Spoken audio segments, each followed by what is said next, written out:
Hello, everybody. If it's Wednesday, it's Warhammer, and that must mean it's time for another episode of Warhammer Weekly. Joining me, as always, making me late. Don't believe him; he's lying if he tells you otherwise. It's Tom. How you doing, buddy? Hello, friends. And I was the one timekeeping before the show. Let me just point that out. No, Don't listen to him. that is a lie, a bold-faced lie, as I just stated. Also joining me is not the man who we were distractedly having a fun conversation. Is Uncle Adam himself from Tabletop. How's everybody doing? I hope everyone's doing well. There was some discussion going on. Yeah, but it was fun discussion. It was very fun. It was. This show is blamed. Yeah. It is your fault. This show is going to be, what I love about having you on, Adam, is that every time you're on, it's like a living example of why Tom and I have bad voices for this and what a good voice for this medium actually is. Because you've got the best digital deep voice. Yeah. I appreciate it. I've got little to no control over it. There are times when it gets deeper, usually actually it got deeper a couple of times during Nova, like the next day. Sure. Because there's a lot of being in the lounge and drinking and talking to people, and there's a lot of loud music, so there's a lot of yelling, and then the next day the voice gets even a touch lower. So it's all right. It just you're bringing up the quality of our show overall, so I appreciate that. Glad to do it. So today, there you go. That's right. Today, we're going to be talking about, it's an unusual topic because we're going to be talking about Kill Team for AoS players. There's a lot of people out there who watch this show and are probably maybe only AoS players. Maybe some people are 40K interested, they're 40K curious. Maybe some have had that's the proper term. Yes. Maybe they've had a past army. So as I've frequently stated, for a long time, I played 40K back in the 90s. Then I got out for a long time. And now when I play it, I mainly use my demon armies as crossovers. But the reality is I haven't been inspired to get a whole army. I always found it to be a bit onus until Plastic Sisters of Battle. Long may they rule and reign. But the point is that going in on you have a knight army now, though, don't you? Not enough yet. Close, but we'll get there. The point is that Kill Team can be the best way to sort of experience the world, have a lot of fun, paint stuff you wouldn't normally get to paint because it has a low barrier of entry. And that's what we're going to talk about. So we're going to talk about how do you get into this? How do you have fun with it? How do you start? What's the nature of the game? And why, as an AoS player, might you want to give it a shot? So that's what we're going to talk about today. Okay. But first off, of course, is some news. And boy, oh boy, we've got a fun news week. So Tom. Rumor engine. Hit it. All right, rumor engine. Here we go. The least interesting part of the news is what we shall start on. Sounds good. Always, yeah. Well, I mean, sometimes this is actually really fun. Which can I do? I didn't mention this on the show yet, did I? We'll talk about this rumor engine, then I want to talk about a past rumor engine. All right. Okay. So here it is. This is the rumor engine. It's a stick with some smoke. Is it a stick though? I mean, I'm using stick in the broad sense. There's some kind of stick here. So 2 observations. One, that kind of looks like a grenade. I would agree with that. 2, interestingly enough, it kind of looks like, and it's not this, but it kind of looks like the backpacks on the Arcanaut Company. So for the Kharadron Overlords, their backpacks that they have these cylinders on the top with this great offset, and that thing has that. Okay. So it's a real curious, I don't think it's that, but it kind of looks like one of the KO backpacks. It's probably a smoke grenade. The obvious answer is some kind of objective marker, right? Mm-hmm. Mm-hmm. So they have the objective marker packs. They might do more of those. I think those sold pretty well. And this could be a smoke grenade objective marker pack, right? Or something like that. Mm-hmm. Or it's the new 40K version of Endless Spells, and this one's called Smoke Grenade.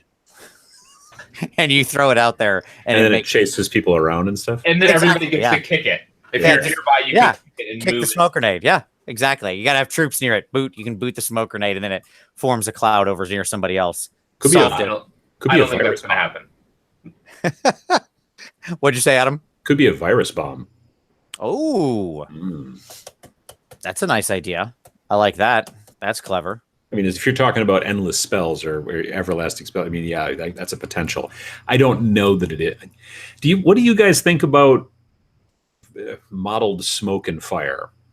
I hate it in general. I'm not a fan. I'm not a fan either. I don't know why. It's just, yeah, I don't know. I don't like it. My level of hatred in order of increasing hatred goes fire, smoke, mist.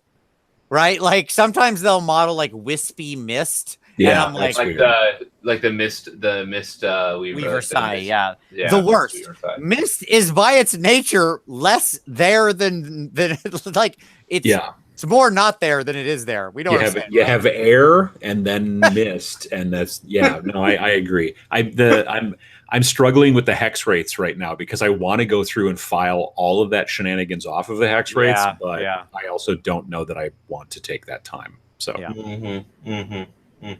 it's one of those things that just like sometimes fire's okay. Like you look like the Flame Phoenix. I think the Flame Phoenix handles it really well. It's one of the best like modeled fiery creatures. In the way that like the fire on it is molded and modeled to be kind of amongst the feathers and little dripping bits that are caught on other parts. That's good. Somehow the Orc Shaman seems to work for me, at least aesthetically. Maybe it's just because Sam painted it on the channel and did such a good job and did such a cool OSL thing for it. Right. But yeah, a lot of times not so much. I'm pretty sure if you like just covered over the bottom of that image, it would just be like the same graphic of the Orc Shaman, but reversed. The Orc Shaman. Yeah, I think they just copy pasted that in their digital sculpting program. I do wonder how much of that goes on. I mean, obviously it has to with certain things like bolters and and maybe certain types of swords and things like that. But yeah, with these kinds of effects, I wonder if there's some of that going on from time to time as well.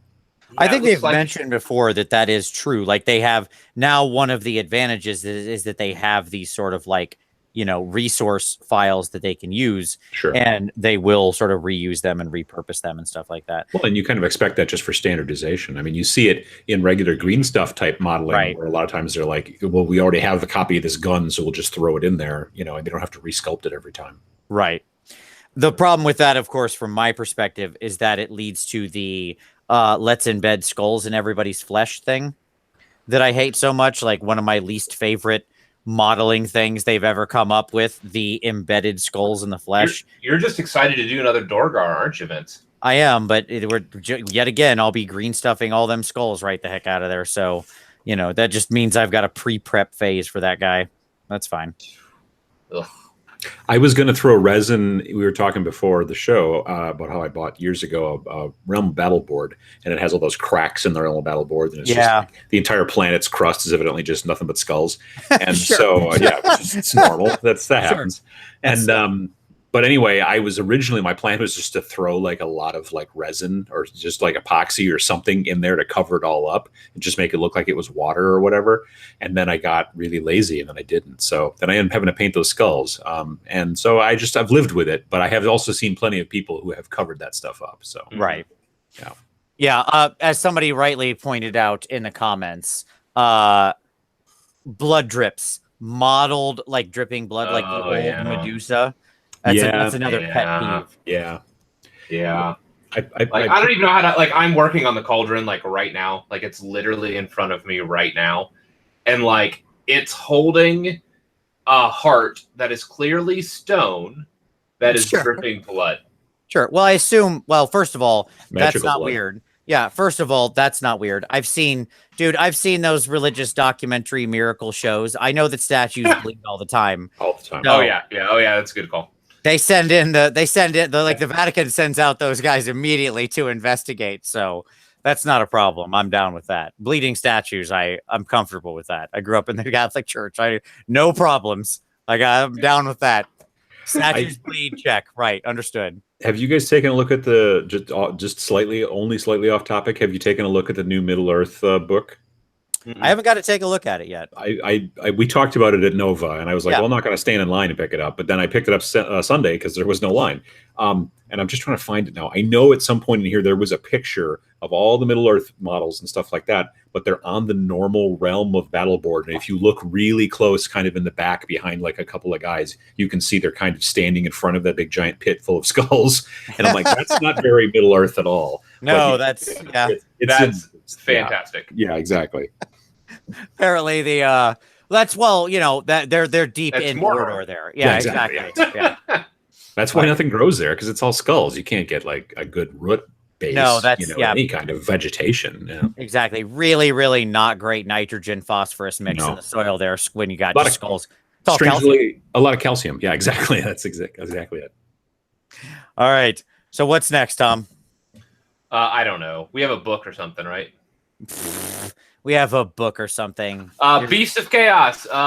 So the herds are coming, yo. Yeah, man. Big time. Like a bunch of information is dropped. We have like battalions coming that have like god marks on them. Mm-hmm. We have like 4 allegiances in one. 3, so like sure.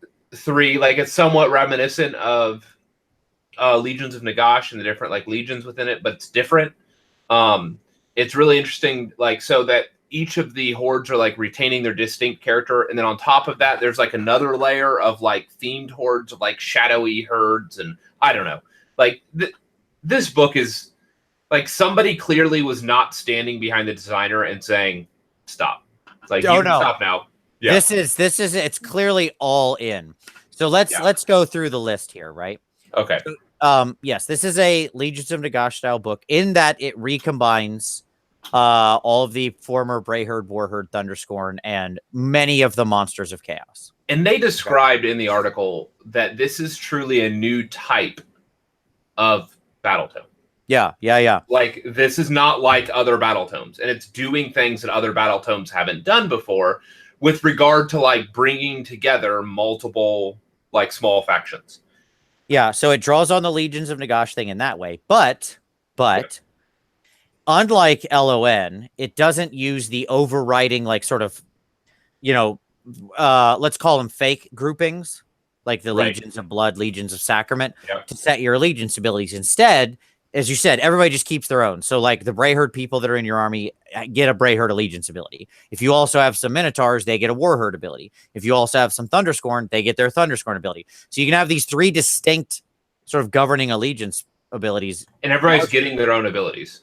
Right. Everybody gets their own. But you're still under one thing, Beasts of Chaos. Then at the same time, you have the higher up rules from that, which are like the fact that you get the Herd Stone and that kind of crap. Which is really cool. Like the bubble for that, the armor eating battle shock immunity bubble. Pretty great. The Holy Within one. Yeah. So like you I can't wait until like enemy units like string back out in old conga line fashion. Yes. So that they get outside the Holy Within bubble. No, the armor penalty isn't Holy Within. Are you sure? I'm 99% sure that's the case. Okay. But I'll double check as no worries. Keep talking. No. Yeah. Anyway, so the point is that so you got the Herd Stone. But then on top of that, you're right. You've got like war hosts, right? So they showed off 3 of them. I don't know if that's all 3 or not. I have no idea. But like again, so we've got this storm host. They're not really called storm hosts. They're called Great Phrase, but it's the same principle. They have a summoning mechanic that works over the army based on sacrificing their own troops to the Herd Stone somehow. You get they said that you get like 1 summoning point per turn, and then you can sacrifice like a unit that's near the stone. You can make a sacrifice of a D3 mortal wounds to one of your unit, and then every mortal wound that you do to your own units, it generates a summoning point. Right. So, by the way, the answer is I was correct. Subtract 1 from the save rolls for attacks that target units within 6 inches of this terrain feature. The Savagery Battle Shock immunity is Holy Within. Mm-hmm. Yeah. You got to be like, and then that bubble expands every battle round by 6 inches. Mm-hmm. So then the Storm Hosts do exactly what we think they would do. Like it sets your command trait and your artifact and so on and so forth. And the battalions, most importantly, like this is the big deal, is that seemingly, according to, and this has been confirmed on Facebook, seemingly, since they add the keyword to everything, it's going to actually have a special exception to where you can use these in the God marked armies and Like have all that. they would have to do is under the name of the battalion, it would just have to say like Corn.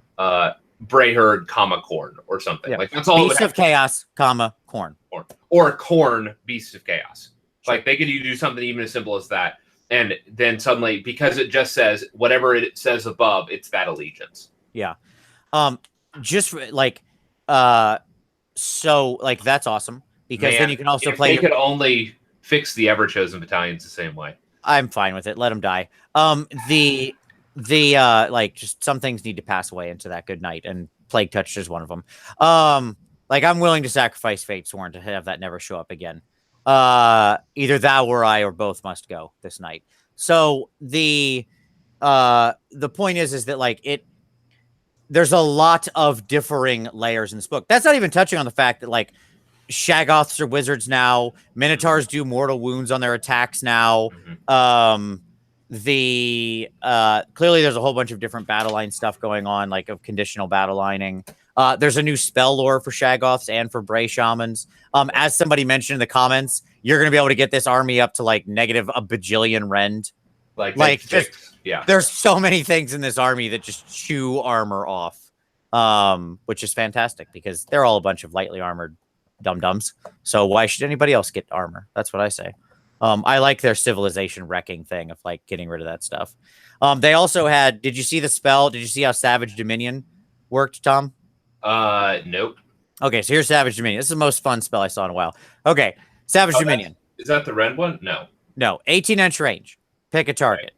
Yep. 5 to cast. Okay? Yep. Target has to be a monster. Okay.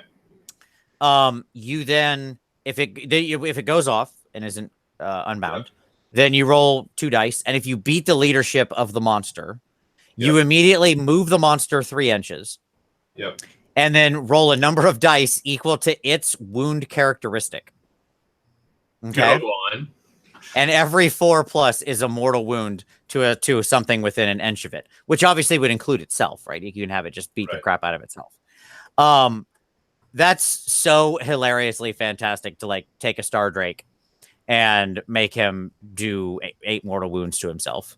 That's pretty cool. I enjoy that. It is. I enjoy that a great deal. It's a great anti-monster tool. Mm-hmm. My Daughters of Cain, thank you for introducing that to the meta. Sure. Yeah, it's pretty good. Archeon, obviously, or the War Mammoth. Whoa, the War Mammoth is really in trouble by this spell because his leadership, I don't remember it being too great. Not so high. Nope. Yeah. And what would he roll against himself? 22 dice? 22 dice. Yep. So, that's fun. Okay. That's fine. So here's my question. Adam. Yes. Are you a fan of any of the beast herds? Have you ever liked this sort of army? Has this ever been a thing you enjoyed? Yeah, I mean, I've never been a battalion guy. I've always been as they say, a soup player. I'm all about trying to just mix weird crap together. So my chaos is a mixture of some like Blight King style Nergal. I've got Varangard. I've got Varangard in there. I've got normal like chaos warriors and stuff like that. And then I've also got Skaven in it, and I've also got Beastmen. I love just the standard gores. Their sculpts are awesome. They just like their faces. There's just tons of personality. I'm not a competitive player, so I'm never usually like. I mean, I'm sure that they're garbage to bring. They're barely even like a speed bump or bubble wrap in that situation. But sometimes, like if you get enough of them and you do well enough with them, they can. Their shields can be a little bit more effective or whatever, that kind of stuff. Sure. And so that's not so bad. So I do like them. I've really not dabbled much further than standard gores and what are the guys that have the bows? The Rangers?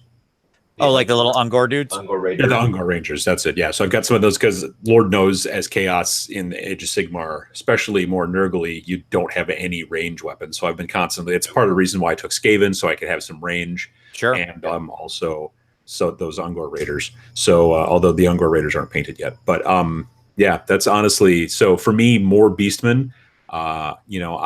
Now that they've gone and delved into death more with all the Night Haunt stuff, that was an itch that I kind of wanted scratched.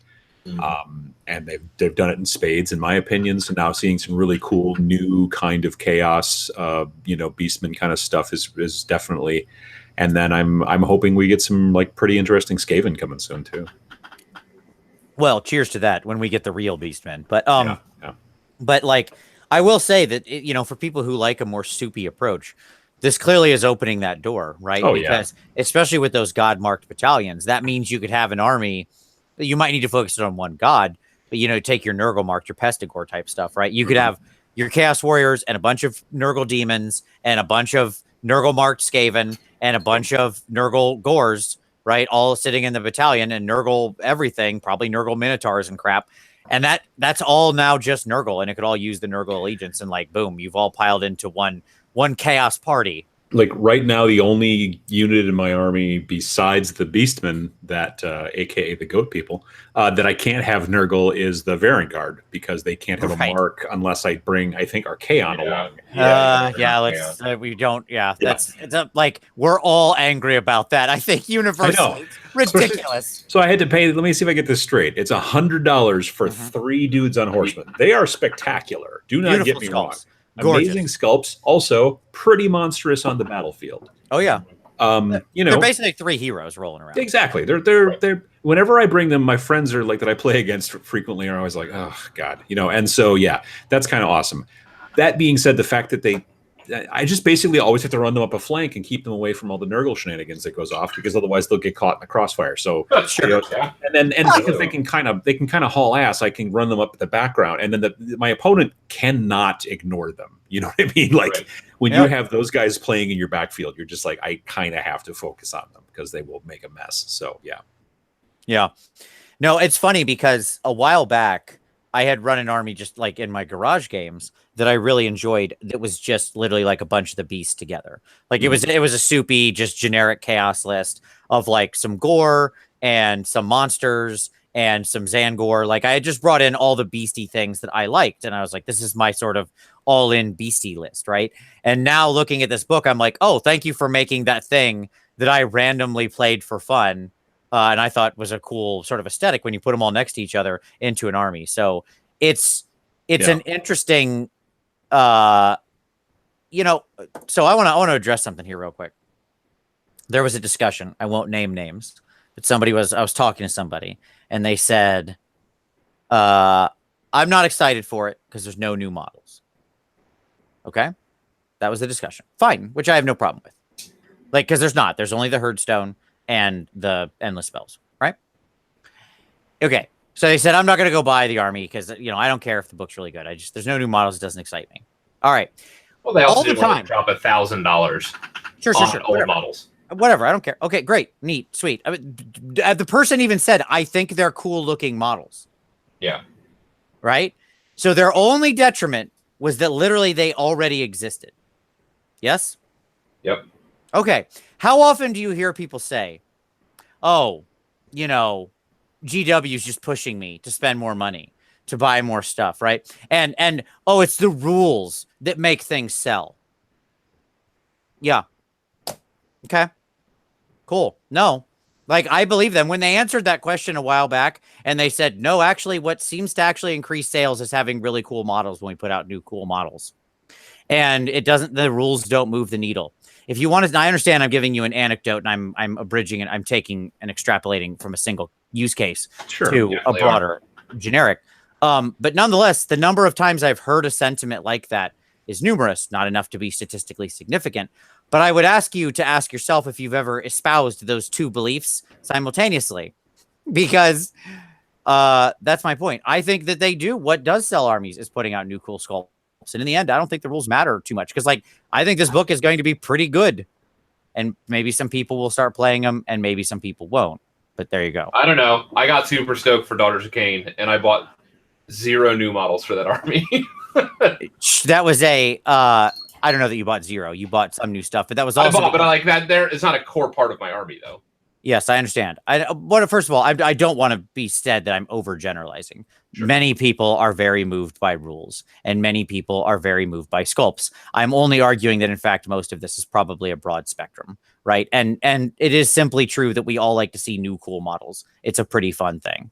I don't think I'm taking a very far out position here. And I think that, for all the people out there who are very serious about the rules and serious about competition and all that kind of stuff, I think that there are still, though they are quiet, there are far more people out there who are just like, I'm going to buy these models because I want to paint them and I want to have them or whatever. And they may not buy an army, but they'll buy 2 boxes because they like this stuff. You know what I mean? And when you add that up multiple times, across the entire planet, new models sell more than new rules. I mean, specifically because like if new rules come out, it's a $50 book and it may spawn some purchases.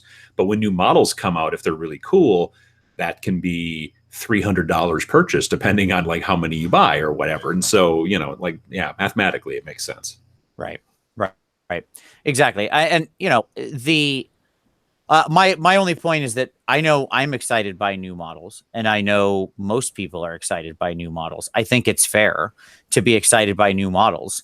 Adoy, right? Like when a new cool sculpt comes out, it's pretty awesome. But at the same time, like I am all about this sort of release too. I'm not going to poo-poo this release because they didn't give me new Beastmen. I had a ton of models just sitting around. My point is like, I like this too. Give me new fun ways to use my existing stuff. Oh, absolutely. Also seems like a big positive, right? Worth celebrating. Like we can do both. It's okay. Yeah, and I mean, my point. Because really, the alternative is for them to crank out a new book and also have to crank out a bunch of new models. And I think that sometimes, to some degree, a company like Games Workshop has a tendency to hedge its bets and say, "Look, it's going to cost this much to produce a new book and sell it." And it may sell it may sell more models that we already have to exist. If they had to crank out a new model line, you know what I mean? That's a lot of upfront, just between the design and obviously all the molds and all that jazz, that and packaging, all that. It's a huge thing. I mean, I can't tell you how many people. I did a video a long time ago about once Age of Sigmar came out about why Age of Sigmar is a good thing, and still to this day, people are like, "Well, I don't know why they couldn't just keep, fantasy and Age of Sigmar going at the same time." And it's just they're a business and they kind of have to figure out which works best for them. Right. When they can keep cranking out and obviously there are some people that don't like it. They can keep cranking out Stormcast because they know that they'll sell, so they'll make new models for that, and they've done it a bunch obviously since launch. Whatever, 2.5, 3 years ago now. Sure. But with Beastmen, they already got some Beastmen. They could crank out some more, but they could also put out a book, because there's nothing to say that if the book gets real popular and starts to sell really well, then maybe they will have some models, but maybe they don't. You know what I mean? It's hard to say. No, I love this type of release because it's the opposite of the narrative, right? Of just like that they're just producing new models for you to buy and put into your shelf of shame and never actually play or paint. This is them putting out a book and some toys that lets you use the stuff you have. You just said you played a Daughter's Army without getting any new models. So I'm going to call shenanigans on that. Okay. But there were models that came out with the book. Of course, there absolutely were. Right. I'm just pushing back in Tom's. Like half of the faction came out. Yes. Half of the faction came out with Daughters with the book. But this is the same thing with Sylvaneth. About half, half of the kits came out with Sylvaneth. I would argue Legions of Nagash was certainly an example of this too. Oh yeah, that's true. Legions was definitely. No, I'll agree with that. Legions was an example of this where they published a book for old models. Yeah. And in many cases, yes, we get some kind of mix of the two, right? Because a few new kits generate some hype, right? So like you look at the Nergal release, okay, well, Maggotkin was mostly old stuff, but it had some new things, right? Right. But it was probably like 80-20, and they vary all over the place. Cool. Good. Keep doing that. I don't want to see a one size fits all. I want them to keep doing a lot of everything. Let me play more with the dollies I already have, and also make some new interesting dollies for me to buy and play with. Seems like they're making the right choices to me. By the way, update, the Chaos War Mammoth's Bravery, 6. Oh, that dude is in trouble. So get that grip and dice ready. He's going savage. That dude is primed and ready. This is the anti-chaos war mammoth meta spell right here. Which, I mean, come on, let's be honest. It's kind of, in lore. Like, yeah, those things are near wild anyways. Like they basically have rules that are already speaking to that. That they're dangerous to everything around them. So yeah. I learned in school, I'm talking a little bit about the real world. I learned in school that when Hannibal was taking the elephants across the Alps and all that shenanigans, that they had an emergency brake for the elements, and it was a very long spike. So if they started getting uppity and running around and causing trouble, then the guy on the back would just take the long spike and just drive it into the spine, and then they would have to leave that elephant behind.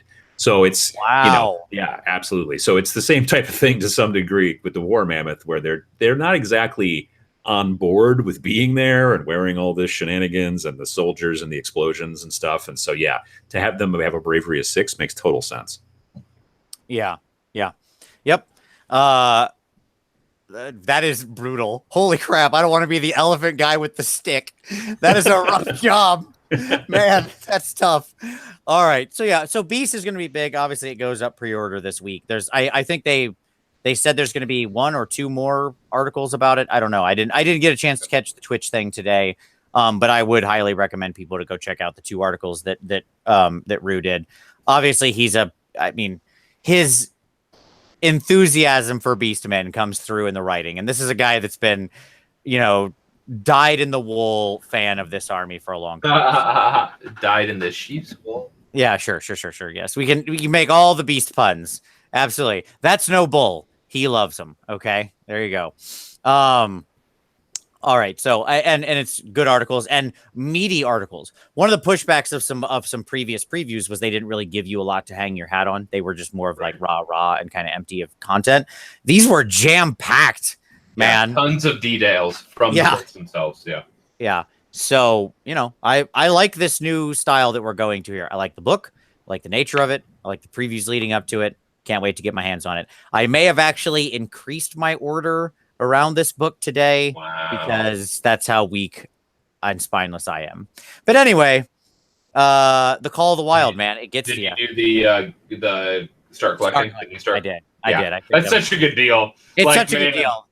Yeah, that new start collecting. For those that have not seen it, it's like 10 of the Ungor, 10 of the Gore, a Shaman, and a Gorgon. Yeah, it's Bestigor you get in there. Or Bestigor, that's what it is. Yeah, and then it's the 20 foot troops, a hero, and a Gorgon. Which I have a bunch of Gore. I have no Ungor and no Bestigor. Got it. So I was like, and I wanted a 4th Gorgon because I do believe that you can't, you're allowed to have 4 of those guys in an army. So I felt like. Did you see that they have Gargan rules for Gargan armies? Yeah. I mean, yours are destruction technically, right? Yeah, whatever. Who cares? I have 13 giants. All right. Like, if anybody's ready for the giant army, I am ready, brother. I got 2 more. Now, 2 of those are still on sprue. I got 11 giants ready to fight. So like, but give me an excuse, GW. Give me a reason. And you know what the reason is? That sounds like a fun event at a convention. I'm just saying. Absolutely, the giant war. Exactly. It's the Night Titan against Vince's giants. Right. Yeah. Exactly. All I want is just 1. Give me some weird way to make giants battle line. So 1, like I'll do whatever. I'll jump through whatever hoops you want. Okay, just make it happen. 1, 2. Give me a way to get rid of that drunken rule or get rid of it off of the war scroll, where whenever you roll doubles on the charge, they fall over and hurt people around them and fail their charge automatically. That is the worst rule. It is completely dumb to fail 1/6 of your charges. I don't like failing 1/6 of my charges at 3 inches. It's no fun. That's not fun. It's not fun to be 3 inches away and fail still 1/6 of your charges. It's a narrative. If it's a narrative event, you can totally change both those rules. Sure, absolutely. This is my point. Yeah, that's the fun part, really. Absolutely. So and by the way, I have ran my giant army at home in my basement, and I've done exactly that. Like everybody else table was like, yes, since you've got a giant army, you can do these 2 things. That's fine. Like you've got a leader. He kept the rest of the giants in line. He prevented them from getting too drunk. We kept the giants fall over when they die and didn't use the giants when they were drunk. And guess what? It was a lot of fun. So So it's not hard. Just you're absolutely right. Like, do the fun thing when you're at home. It's your game. Make it your own, right? Yeah, 100%. Okay. So there was one more thing that we can share. Photos. Yeah, man, I got a picture primed for this one. So let me lock on and share. So Adam, are you a fan of the Shade Spire? Do you like the Shade Spire there? Yeah. All right. So by the way, this was the example. I went ahead and grabbed this picture too, because this was the example of the Khorne battalion. What I wanted to comment on this, Tom, one more thought, is that this battalion schema also breaks the battalion trend we've seen. Right? Yeah, like, this is big. It's truly a mega battalion again. It is. Like, this is your army. You can absolutely get 2,000 points out of this and be a 1-drop on this list. Like, you certainly can.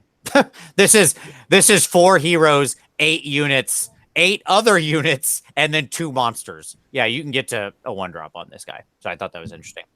Anywho, where are we at? No. Aha! Night Vault. There you go. Nice. So the new little ghosties are kind of this little tealy, minty green. And then, like, you can see right there. And then here's your new Stormcast, who are, again, blue. You can see the new magic dice here. Mm-hmm. Mm-hmm. All your little tokens, and there's your cards laid out. Obviously, you can't read any of this, but there you go.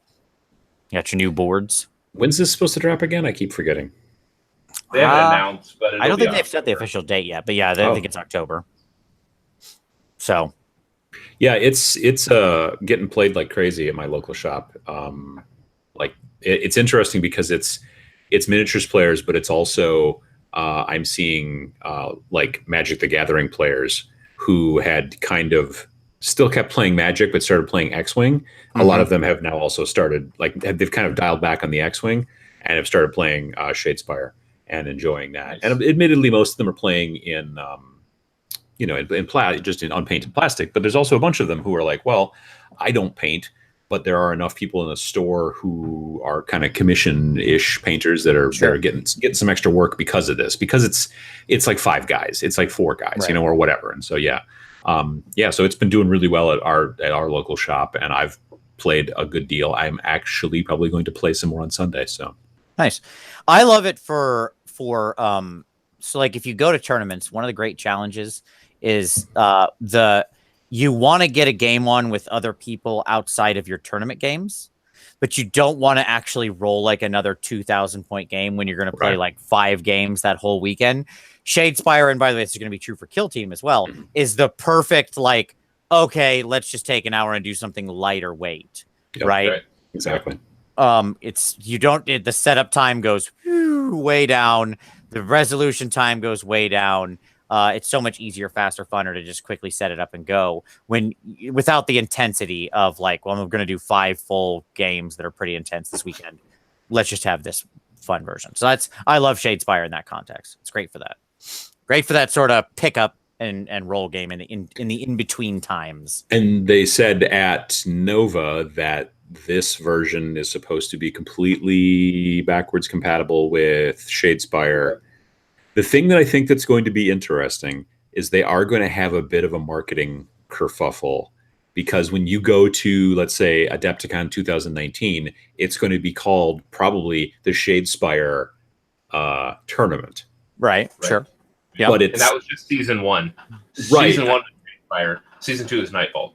Right. But I get the feeling that, because from what I understand, you can play the people in season 1 versus season 2, right? Right. Yep. They have said everything is cross-compatible. Right. So my point is but people are going to keep calling it Shadespire, although it's now also Nightfall. It's technically, they should have been trying to push, and you can't do this sometimes with your customers, but they should have been trying to push, calling it Warhammer Underworld this entire time. But it's just, your customers are going to call it what they're going to call it, and now everyone's going to call it Shadespire, even though we get the 3rd season, it'll be something else completely different. And so it'll be kind of interesting to see that. But that's just the marketer dork in me that's interested in that kind of thing. But I'm really looking forward to. I'm really hoping for Beastmen. I would really love to see some Beastmen in there, and I'd also love to see some Lizardmen. Mainly just because I've always wanted to paint Lizardmen, but I don't want to paint a ton. So, like 5 or 6 would be awesome.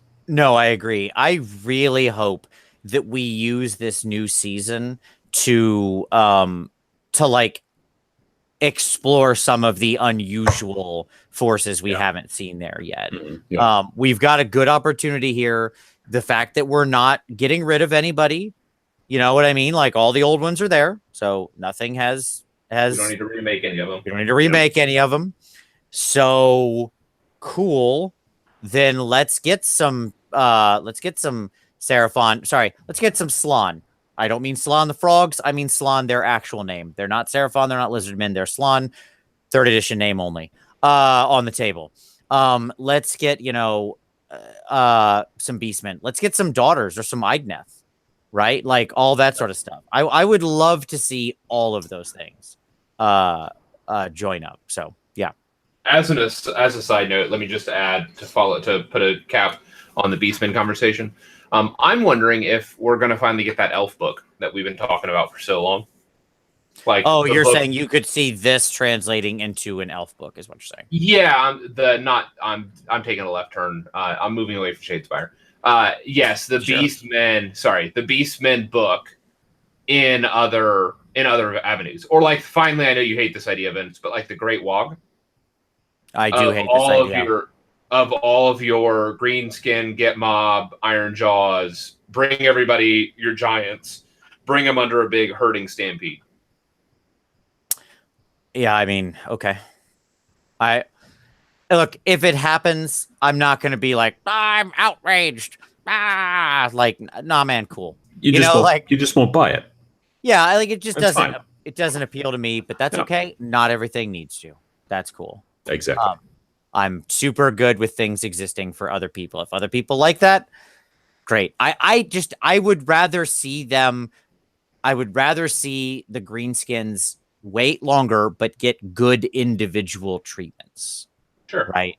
I think there's enough there, in the lore or whatever, like in the right. not even the lore, in the character of them, that they could be wholly formed, interesting like armies without needing to sort of lump them together.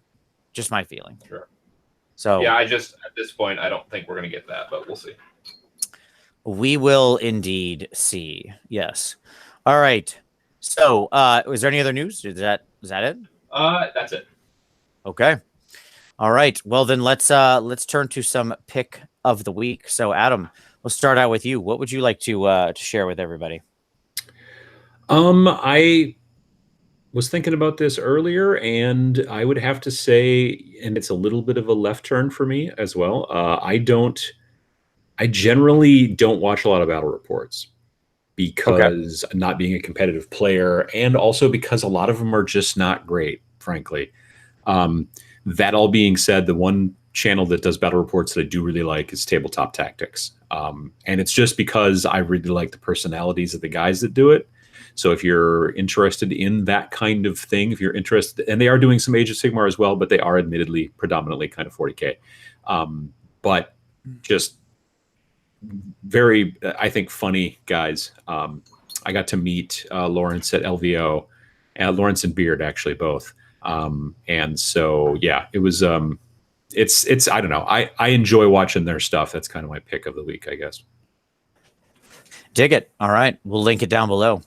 Tommy, what are you? Well, since Adam is not willing to spruik his own stuff, Sure. I'm going to promote Adam. Everybody knows his channel. With that being said, I'm still going to link his channel down below. And if Right. Well, I'm by gonna some spruik his Kill Team strange stuff. miracle Okay, you're so subbed here's the over here deal. and not there, go there. Go, Tom. We're gonna talk about Kill Team a whole bunch, but Adam has a ton of just fantastic videos on Kill Team. Like I had finally decided that okay, I'm gonna do this. I don't want to do this, but I'm gonna do it because it's Mordheim and I love Mordheim. And I had ordered a bunch of stuff, and I'm like, okay, well, I need to get hyped. And I was like, oh, I wonder what Adam has. And I started watching, and I just kept watching, all the way from when you first got in the box, and all the videos you did. And I'm just okay, I'm ready to play this. Where is my stuff? It needs to be here now. So it's fantastic. So we will link his channel obviously below, and some of the videos that we'll probably talk about in the show. We'll have links to those down below as well. Absolutely. That's a good. It's a good shout out. They are really solid, and they're like it's effectively for what we're going to discuss. If you want to take a deeper dive, it's going to be a good way to do it. So I have 2 picks of the week because I'm a cheater and it's my show, so that's how that works. Number one is I'm going to shout out to if you are a person who likes the competitive side of things and is interested in the current meta and its state.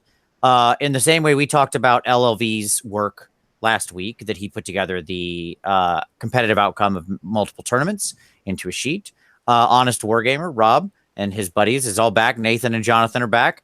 And they did a 1 to 5, i.e. how many games they could win in a tournament breakdown of every faction over 2 episodes. Like, they went deep. They did every faction. And they sort of like were working with the chat and, you know, the Twitch stream and everything. And they came to a number. So it's a really interesting examination of kind of how they felt about all the armies and where they think they are. There's also there's a couple surprises in there, I think. They even touch some on the often neglected Firestorm sort of allegiances, right? So check those out. I'll link both those episodes down there. They're worth a listen. If you've got 5 hours, if you need some content on, say, a long commute or wall painting, it can be some great background. Also, shout out to Kenny, our buddy Kenny, for Combat Phase, because he recently put up his episode 257, which he was nice enough to have me on to talk about hobby stuff, but that's not why I'm recommending it. I'm recommending it because it is all about getting started with the hosts of Slaanesh. Yes. So now's the time, folks. With the box set coming and the new demons coming, you too can avoid being a bandwagoner. Jump on now, okay? Get into it. Give yourself to the Lord of Excess, and come along. It's a wonderful journey. It's the best Chaos God. They have the best parties. One guy is real angry. One guy is real sick. The other guy is inscrutable, and you never even know what he's talking about, and he's a bird. So that's just dumb. Never party with birds. Never party with birds. That's just rule number 1. Absolutely. Yeah. And the last option just wants to party and make you the best you can be. I mean, come on. There's no contest here, folks. So there you go. I'll link that down there as well. I, for one, cannot wait for the returned reign of our Dark Princess. So let's talk about some hobby time. Adam, what are you working on, buddy? I just finished actually a Necron kill team.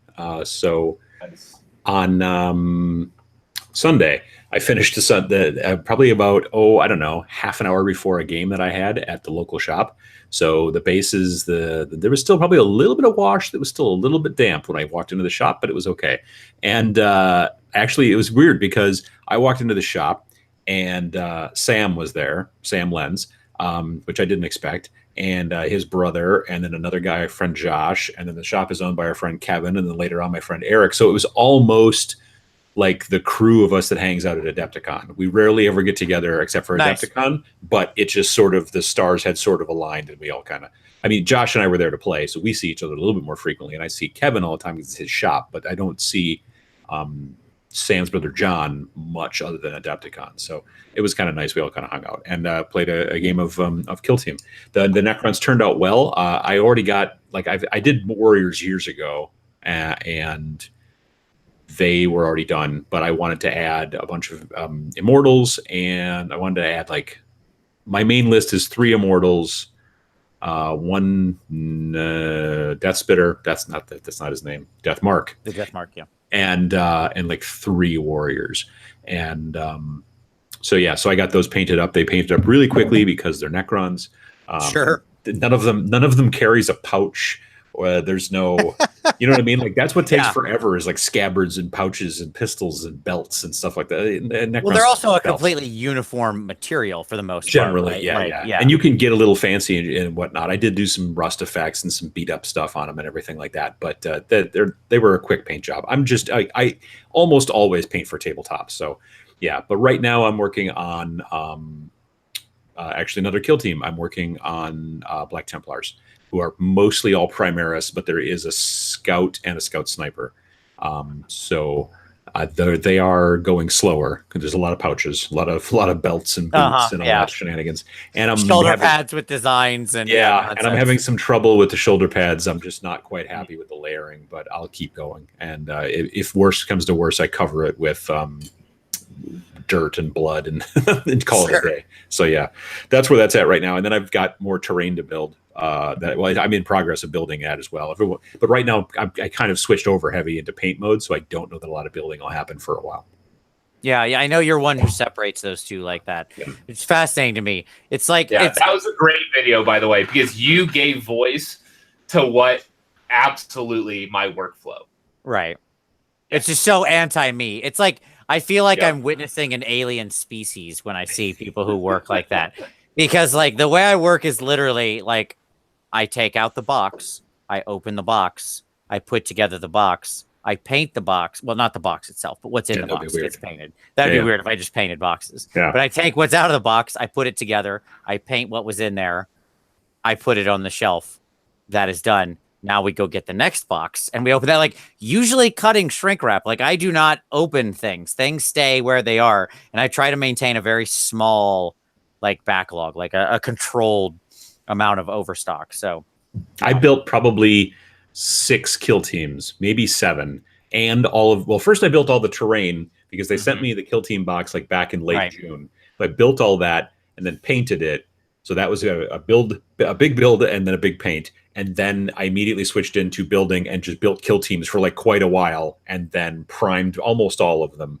And now I'm into painting them. So that's, I seem to get momentum one way, like switching because I have to kind of change things on my table. My table is I'm not fastidious. That's the exact opposite word of what I am with my table. So it's exactly. It's a donkey show. So I have to really, I really kind of have to like do some work to switch gears. It's not something very simple where I can put away the 3 paints and the 3 brushes and then bring out a scalpel and glue. It's like, all right, I have to figure out where I put the scalpel and glue. And it's one of those deals.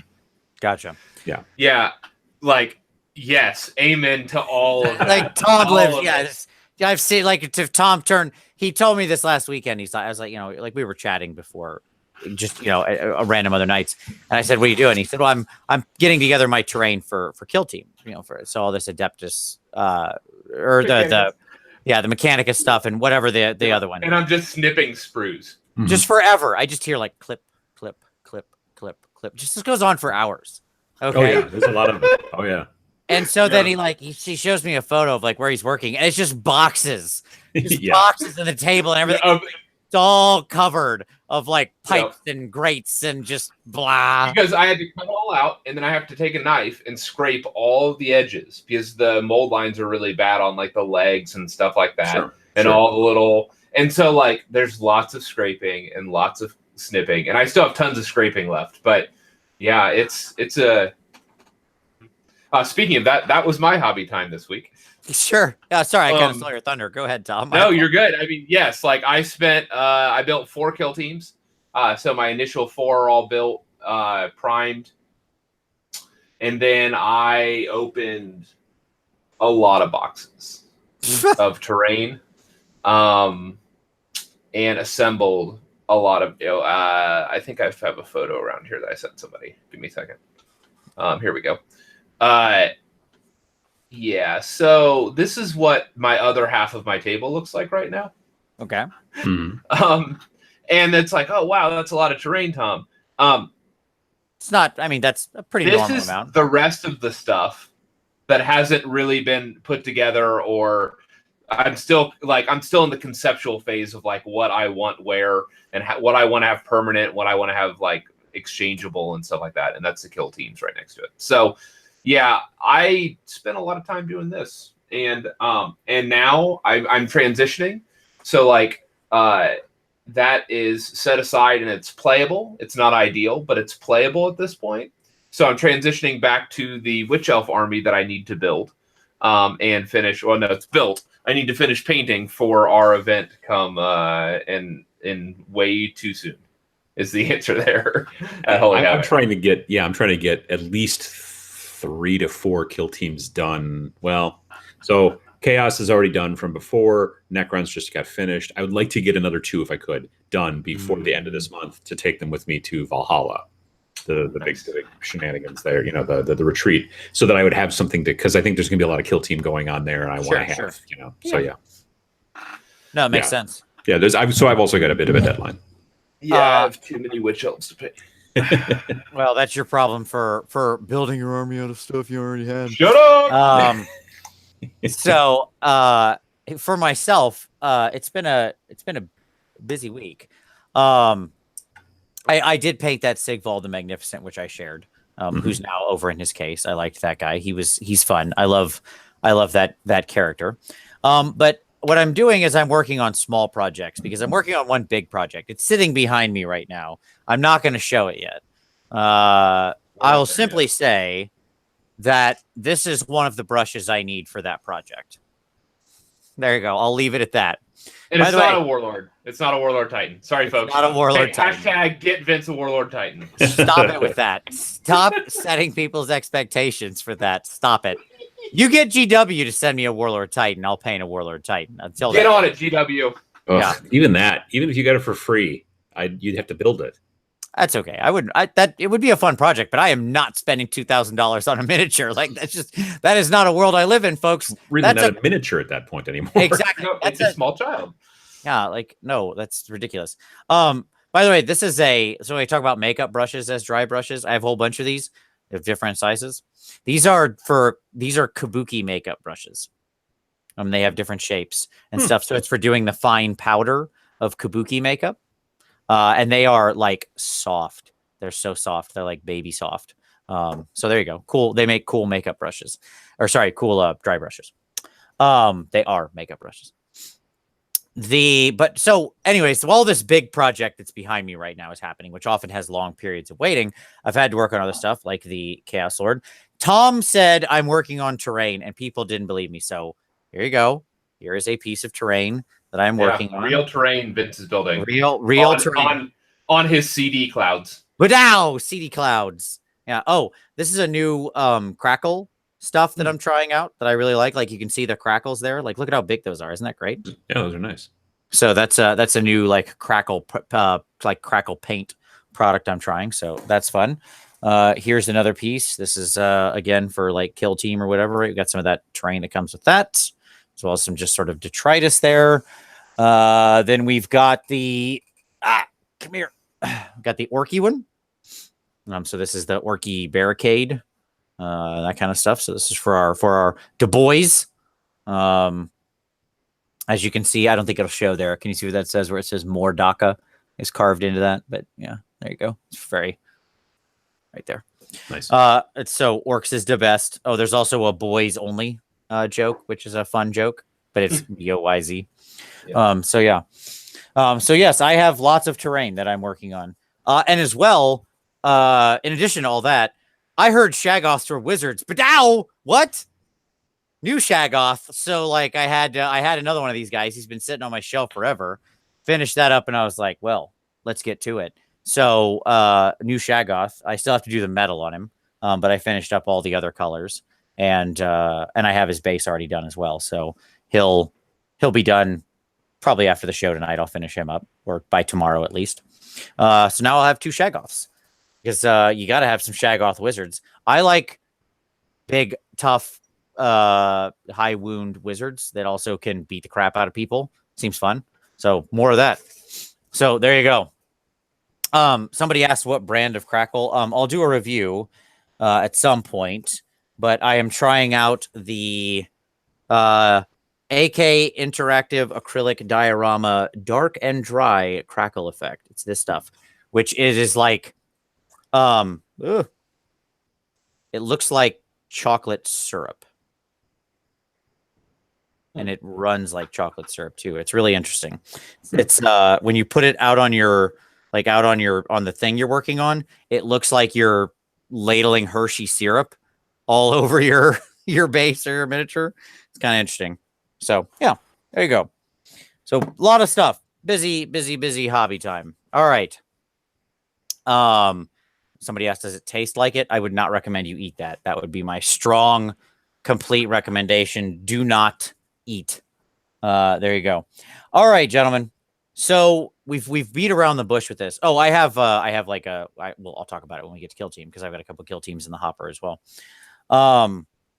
So let's get into the kill team. Let's say you're an AoS player. Let's say you've dabbled. Maybe you used to play 40K. Maybe you're looking at that kill team thing and you're thinking to yourself, you know what? 40K seems kind of cool, but I'm not buying a whole second army. AoS is my thing. So why would that player be interested in kill team? What should they? And Adam, I'm going to throw this over to you because you've already espoused a lot of this quite well in multiple videos. What do you see as the big advantage for people who maybe want to check this out? Why check it out? So kill team is not a new concept for Games Workshop. They've been doing it for years, but this version is very different than previous versions. It used to be in 7th edition 40K, 6th edition, 5th edition, etc., that kill team was always a booklet that you bought that was maybe $10, $15, but it required you already had the main 40K rule set, the big, thick, honking hardcover book, which is, I don't know, $75, $85. And it also required that you had a codex, which at some points they used to be softcover and like, $40. And then they switched over to hardcover and made them like 50 to 60. So the question I always had to ask was like, well, what's the point? Like, why? So basically what you're doing is you're giving me rules on how to take all of the guys I have and only use some of them, which as a person who enjoyed Skirmish, I liked that. And as a person who bought too many models, I was prepared for that. But it wasn't necessarily something, and this is old GW, it was not aimed towards getting people into the hobby. It was aimed towards, hey, why don't you buy this book? Because you already have a bunch of models. So it was kind of literally that. If you could, like in 7th edition, they did make a box set that was like $65 that came with like some TAC Marines, some Tau, the little tiny rule book for the little small one for 40K 7th edition, and also like the kill team add-on. So that was kind of going in the right direction. What they've done now is completely different though. So now, I found, as an aside, one of those boxes at my local store for $39 this last week. That's a pretty good deal. It is, because that was 2 more kill teams. Oh, absolutely. Yeah. No, it was like 10 TAC Marines, like 10 tactical Marines, the Space Marines, and like at least 10 and possibly some drones. 10 Fire Warriors. Yeah, exactly. 10 Fire Warriors plus the 3 drones. Yep. Yeah, and for $40 right there, like even 65, it was a good deal. But now, I'm going to reach down here and grab this. But now with this single book for Kill Team, it is the rules, it is the army lists for all the armies that are currently available, and pretty much everything that you need to start with. So for $40, you don't have to go out and buy the 40K main book. You don't have to buy any codexes. You can just go out, and I did a video about how to build a kill team for $50 or less. You can't do all kill teams that way, but I tried to give as many different options as I could. And so for about $100 easy, or a little bit less, you can easily build a fun kill team and have the rules, the army lists, everything you kind of need. If you want to go a little bit more than that, for about $130, you can buy the box set, which also then comes with, as we've said, a metric load of terrain. Right. And so, that's a real nice benefit too, because it's terrain. It's this style. Image that I'll show you exactly. Yeah. So the image that I had shared earlier, where'd it go? Nope. I'll pull it up real quick. Sure. That is the terrain. Like that is just the box set terrain stacked. Yeah. It's a new design for them. Frankly, it's very nicely done. I really like it. And one of the big things is it's much easier to build than any of their previous kind of city fight style terrain. Right. Like the majority of the stuff you see in that picture, that seems to be like that stuff up there. That's the thing. Like the other stuff is more the Shadow Warhammering. What is painted right here? Okay. Like it's a tan beige paint, but is like all of this 3 levels, all that, and this right here, that those ruins, all of that comes in the base box. You can actually unpack all this and spread it out and fill one of the normal kill zone boards with like a single tier, with like a second tier on a couple buildings, or like I made a one big huge building out of that box of stuff that came in the kill team. And now they're also selling the terrain boxes as well that are that same type of terrain. And there's one box, the big box that you can get now with the terrain's got these big cool statues in them, which is really cool. I picked that one up. But they've even got small little ones that are just kind of like ruined, like lower level kind of stuff. They're very easy to build that terrain, and then if you buy that box, you're going to get Adeptus Mechanicus and also Genestealer Cults. So you've got 2 armies in that same box. So if you are interested in either of those armies and you're interested in the terrain, or if you're interested in one of those armies and then you've got a friend who's interested in the other one and you've got the terrain, you can, for like a serious, like $130, you can get going with it. The other thing too is it comes with a board. And you can play it on pretty much any size you want. In the rules, they don't suggest going smaller than 2 foot by 2 foot. But the board that comes in the box folds out to 22 by 30, which is a very interesting kind of specific size, because any game store that you go to that has, let's say, Magic the Gathering probably has 6-foot banquet tables. And those 6-foot banquet tables are 30 inches across. If you try to play X-Wing on a 30-inch across table, that doesn't fit because X-Wing's played on a 3x3. They designed this, I really believe specifically they designed this, A, to fit in the box, but they also designed it so that the board was something that could be played at literally any game. Like there are game stores that don't even sell miniatures, but they could get these boxes in stock and then people could play actually at the store because the boards are small enough. So it's a cool system that way. It's very simple to kind of get into. Like I said, it's inexpensive to get into, but there's also a surprising amount of depth. Mm-hmm. Yeah, and what's interesting about it, you mentioned like the cost. Obviously, you're talking retail too. That's why, like, your video, you play it completely straight. Like, this is the retail. Yep. This is what it is. And obviously, I think a lot of us probably know that, like, for example, with 2 of my kill teams, what I did is when I was at Nova, I went to the Bits guy and I found like 10 pack of witches that were $13 and a 10 pack of Calibite warriors that were $13, and boom, that's max size kill team at 20 models. Yeah. For $26. And I was like, well, okay, good to go. I did buy a little baggie of weapons from him as well. Like there was a baggie of like, arms and weapons and nets and all the stuff because witches have crazy weapon loadouts. For like another $5. I was like, yeah, sure, I might pull. Yeah, exactly. I bought a bunch of Tyrannid, basically Scything Claws, because I'm going to build my own Lictor because I don't like the current model. So that Bits guy was awesome as well. Yeah.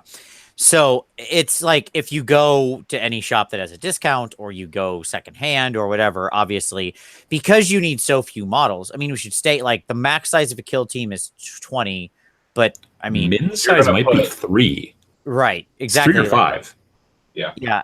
Like realistically, many of the kill teams, you will realistically have 5 to 8 models on the table. Mm-hmm.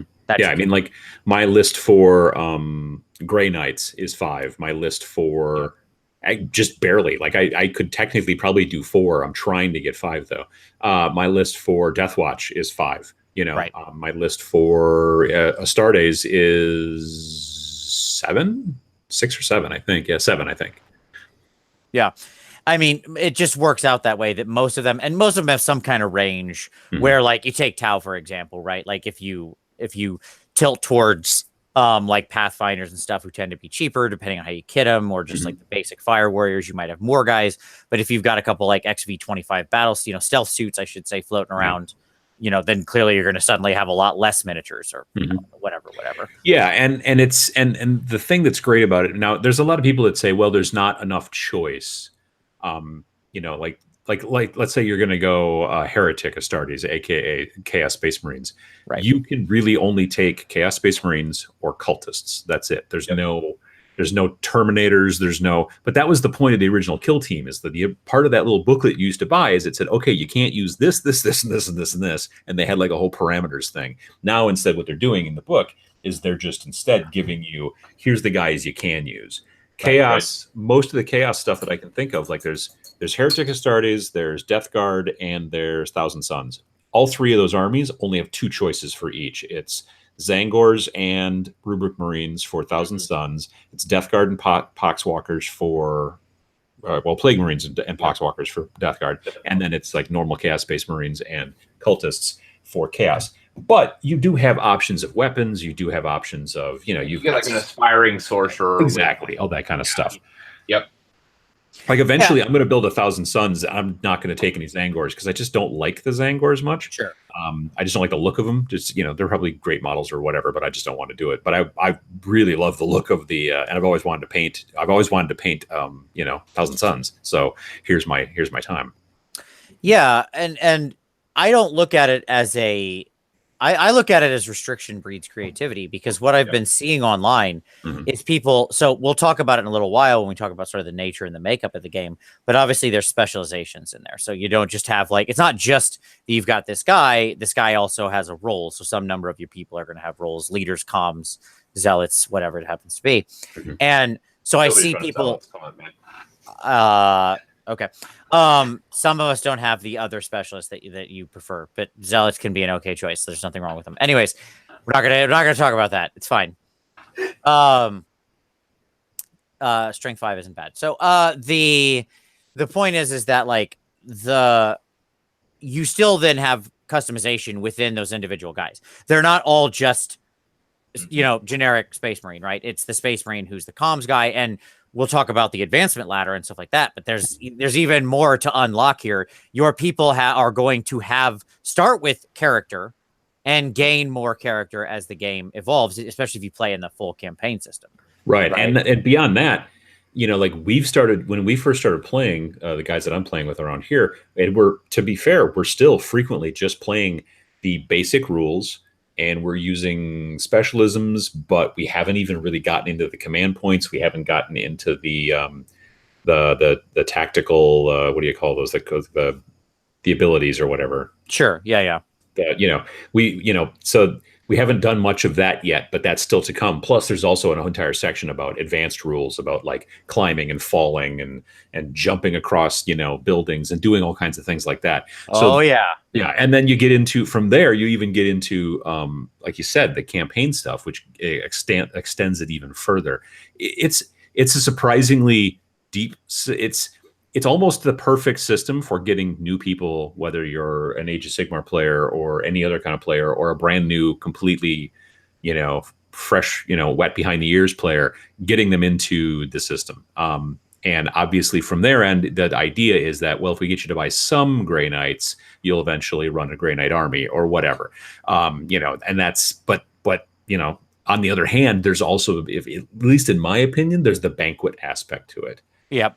Because I can now go through and try a little bit of everything because it's fun and I enjoy the hobby portion of it and the painting and the building and all that kind of stuff. So, yeah, I can say with absolute authority, I would never buy a Dark Eldar army. That's not in the cards.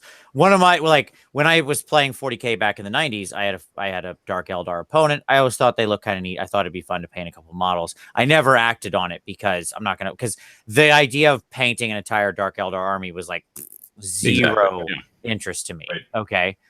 But I've never had an interest in Tyranids until now. Right. But the idea that I liked the witch sculpt. I thought it was cool. I was like, yeah, that's kind of neat. I like witches. I think they're kind of sweet looking. I like them in Age of Sigmar, and I like the witches in 40K. I think they're one of the better looking sculpts in the whole 40K range. So when the opportunity shows up of hey, guess what? You can just get a handful of witches, customize them how you want, take your time with them, because you're not under a gun to be all right, 20 more guys, now 10 more guys, now 10 more guys, now 2 tanks, and just the grind that we get into with armies. I was like, okay, I can get into this. And there's no chance that's a gateway drug for me. Zero, because I have no interest in the rest of the range. But I do have an interest. It's the same thing for Tau. I hate most of their stuff, right? But I do like those little XV-25 stealth suits. I think those dudes look cool. I always they have the weird little mono eye head that I thought always looked neat. They have a pretty humanoid look about them. So I was like, oh, okay, here's a fun chance to get a couple of those and a couple of those Pathfinder dudes who have they have the longer heads. They have if you turn them sideways, they're this head if they turn sideways. That kind of stuff you can just play around with a few models and go to town and get that experience and have fun with it. And then once it's done, that's it. You've got that kill team forever, right? With that low barrier of entry. So that's just pretty amazing. All right. So let's talk about that. Sort of leads into the next point I wanted to make, which is what do you need to play? You kind of went through it. You kind of laid it out, but in more generic terms, I want to kind of walk it through here, people. Right? So we need a kill team. You mentioned the board comes with it, but you need some kind of board, some kind of terrain. I will say I think this is a pretty terrain-intensive game, right? It is. You do want plenty of cover. Let me jump in. If you don't buy the base set, there are kill zones that you can buy, which are like $80 for a box. It comes with a copious amount of terrain, like a very robust amount of terrain. It comes with a special board that's dual-sided that has the specialized board for that area, and it also on the flip side comes with the Sector Imperialis, and then on the in the specialized rules, so specialized objective whatever the stratagems that you can use. So in Sector Mechanicus, it came with things that the demolition tier 2 demolitions people can use to blow up the stuff in the exactly. Terrain. The comms, level 1 or level 2 comms can go in if they're near one of the structures to tap in to boost their signal. They can they can hack into the electronics there to boost their signals. So some bonus cards and stuff like that. And the terrain that you get, so the kill zone, for example, Sector Mechanicus, I ran it's 8 sprues of Sector Mechanicus building and pipe, which is the equivalent of their $130 set, I think. The Prometheum Refinery, which I think retails for $130. And this retails for $80. Nice. Yeah, I think it's really smart. If you've already got terrain, you don't need to go down that road. If you've got terrain that's obviously more aimed towards Ace or Sigmar, well, then you may want to, but you don't have to. Obviously, it's your fun. In my mind, if you had a board that was a bunch of ruins and woods and stuff like that, fine. Yeah. It can be. You can play it pretty much anywhere. It doesn't matter. You just do want to have a decent amount of terrain because of being obscured and having cover is super helpful in this game. It's because it's so skirmish level. It's very, very different than I'm just going to move this squad of guys over here. Nobody moves generally in tandem. Everybody moves separately. So there's that. If you've already got a bunch of terrain, you could easily go down that direction too. And as far as playing, size, like I said, the board that comes with it is 22 by 30. But that being said, they're if you want to play 3 by 3, knock yourself out. If you want to play 4 by 4, that's cool too. I'm planning on trying to kind of come up with my Realm of Battle board. Those are 2-foot squares, so I could do 2 of them, and then that would be a 24 by 48. So I could see doing that. And then I also just recently ordered some of those Terrainscapes tiles or whatever the heck they're called from Secret Weapon, which are a destroyed kind of urban sort of thing. And those are 1-foot tiles. So then I can do 24 by 36. And so hopefully those will show up soon. But that's that kind of stuff I'm also looking forward to. But if you and I think even some companies are starting to make roll up gaming mats that are 22 by 30. And I think that if any companies that aren't doing that make mats right now, that aren't making the kill team size mats, they're going to want to real soon. It would be a dumb idea not to, in my opinion. Yeah. So, overall, the actual, I think the number of things you need to play this game is pretty low because realistically, you mentioned the book. You need the core book, but that's it. As you mentioned, it contains all the kill teams in it, all your rules. You've got to scrape together usually 5 to 8 figs for whatever kill team you like. Yeah. Right. And then some terrain. Yeah. Yeah. And again, the board is so small. I played, I was invited to an event in the southern part of the state, southern part of Wisconsin. And it was just a big 3,000 on 3,000 point Death Guard versus Ultramarines battle amongst some friends at a local gaming or at a gaming group. And I know some of the guys in part of the gaming group. So they said, hey, come on down.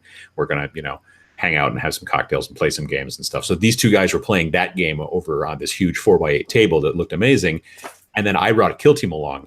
And so because it's Wisconsin and we were in a basement, there was a bar because that's what we do. And so we just moved all the bottles and stuff and just we just played Kill Team on the bar. Like if you go and look at my Instagram, there's pictures of us just playing Kill Team on the bar, and it's not like a big bar, but the game is designed so that it'll fit in those kind of small spaces. You know, it's astounding to play a game that is so small, which is why when you buy the $130 box that's got all the terrain in it, like Tommy was showing before, that when you make it mostly kind of flat and don't stack it too much, it covers the board pretty nicely and gives you lots of places to hide. Yeah. Yep. The other, like, as another perhaps fun thing, certainly this is relevant to me and it might be relevant to other members of the viewing audience. Another big advantage to this, if you have groups like I do, where you tend to have lots of players who want to play, they have all the rules right there in the book to do multiplayer games. And they show you even how to, a lot of the missions have like 2-player setups, 3 or 4-player setups. Yeah. So you can, it shows you how to run it for even larger groups. Which so you can have, it's mimicked in Shadespire as well. Yeah, exactly. So you basically just snap on another board, fill it out. Everybody now has their starting areas and you're off to the races. So even if you've got 3 or 4 people, if you've got an odd number of people showing up for the game, you're good to go. Right. Yeah. This is a good question to ask. Somebody just asked this. I think this is really relevant to ask. So shout out to Nick, who said, how is this different from AoS skirmish? It's a great question. It's playable. Well, that's an unfair answer. I'll give the genuine answer.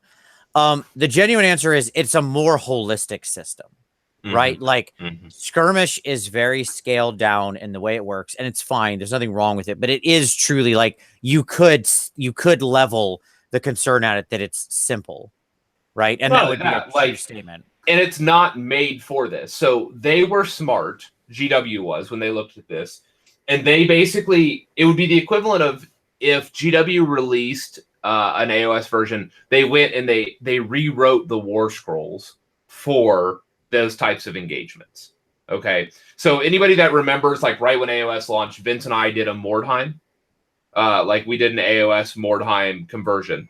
And we went through and individually rewrote every single ability that needed to be tweaked for that type of format, because that's what it needs. Otherwise, what you end up with, like an AoS skirmish, is a Knight of Zeros running to the middle of a board, popping off his lantern and killing the entire enemy party. Because the rules weren't written for that type of engagement. Right. And they fixed that with Kill Team. This is Kill Team. The stats that you get for these figures, if you compare them to regular 40K, they are very close, but there are definite differences. I mean, it generally, if you're like, oh, I know what the stat line for a Plague Marine is, it's pretty much the same here. But like the way that plasma weapons work is technically worded a little differently, so that it kind of fixes things a little bit more for skirmish.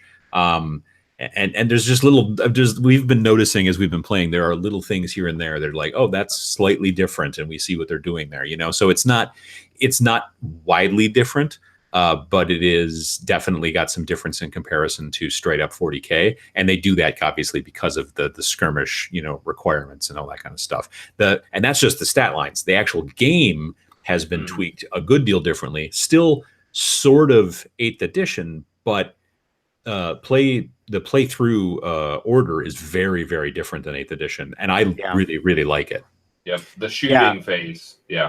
Well, the shooting phase, the movement phase, all of it actually is very different. Yeah. Yeah. So I think we should get into the specifics of like the way the game is played next. But I would say the short answer to the question is this has been rebuilt and re-engineered to work like for this particular size and format. The easiest parallel is it is as to 40K as Mordheim was to 6th edition or whatever Warhammer, right? Where you have this extra layer of rules. Like when you looked in the Mordheim book, there were stats. It wasn't, you didn't just literally pull the stat line of Halberdier or something, right? Like in the Mordheim base book, there were new quote unquote scrolls for those guys. There were new campaigns for those guys. There were new, sort of like squad goals, right? Like things hashtag squad goals, things you want to accomplish. In this case, there's new like stratagems, and stuff like that. So it's everything has been re-engineered. And then in addition, you've got, like we said, the layering of the multiplayer rules on top specific to this, the campaign rules specific to this, all of that. If anything, the old Kill Team is very, very much like what Age of Sigmar or Skirmish is now. It was a thin little book that sort of clamped onto 40K and said, you can't use this, this, and this. Here's all your parameters and your different points and blah, blah, blah. And it's a limited rule set that you kind of run through, but it's sort of just snapped on. Whereas the new Kill Team is very different from that, and it's its own standalone thing. And it's different that way, and it's designed to be a little bit more, like you said, holistic, I think. Yeah, and that being said, like if you're familiar with the rules of existing 40K or even existing AoS, most of this is going to be very comfortable to you. Right. Actually, like Shadow War Armageddon was, as a person who never played second edition 40K, Shadow War Armageddon that came out last year, earlier in 2017, was a good deal more like second edition and had a lot of differences and was a little odd. At least as a person, like I said, who'd never played second edition. So that was weird. Whereas when they announced Kill Team, they're like, oh, it's not 8th edition, but it kind of is. I think what they meant when they said that it's not 8th edition is it's not like the old Kill Teams where we're going to snap it on top of 8th edition, but it does use basically 8th edition rules. You've got strength and toughness and wounds and attacks, and it's the stat line's basically the same. There's like one extra thing on the stat line on any given model, and that is basically a maximum number. Like there are certain types of models that you can't have an entire army of. You can have like max 1 or max 2 or max 3,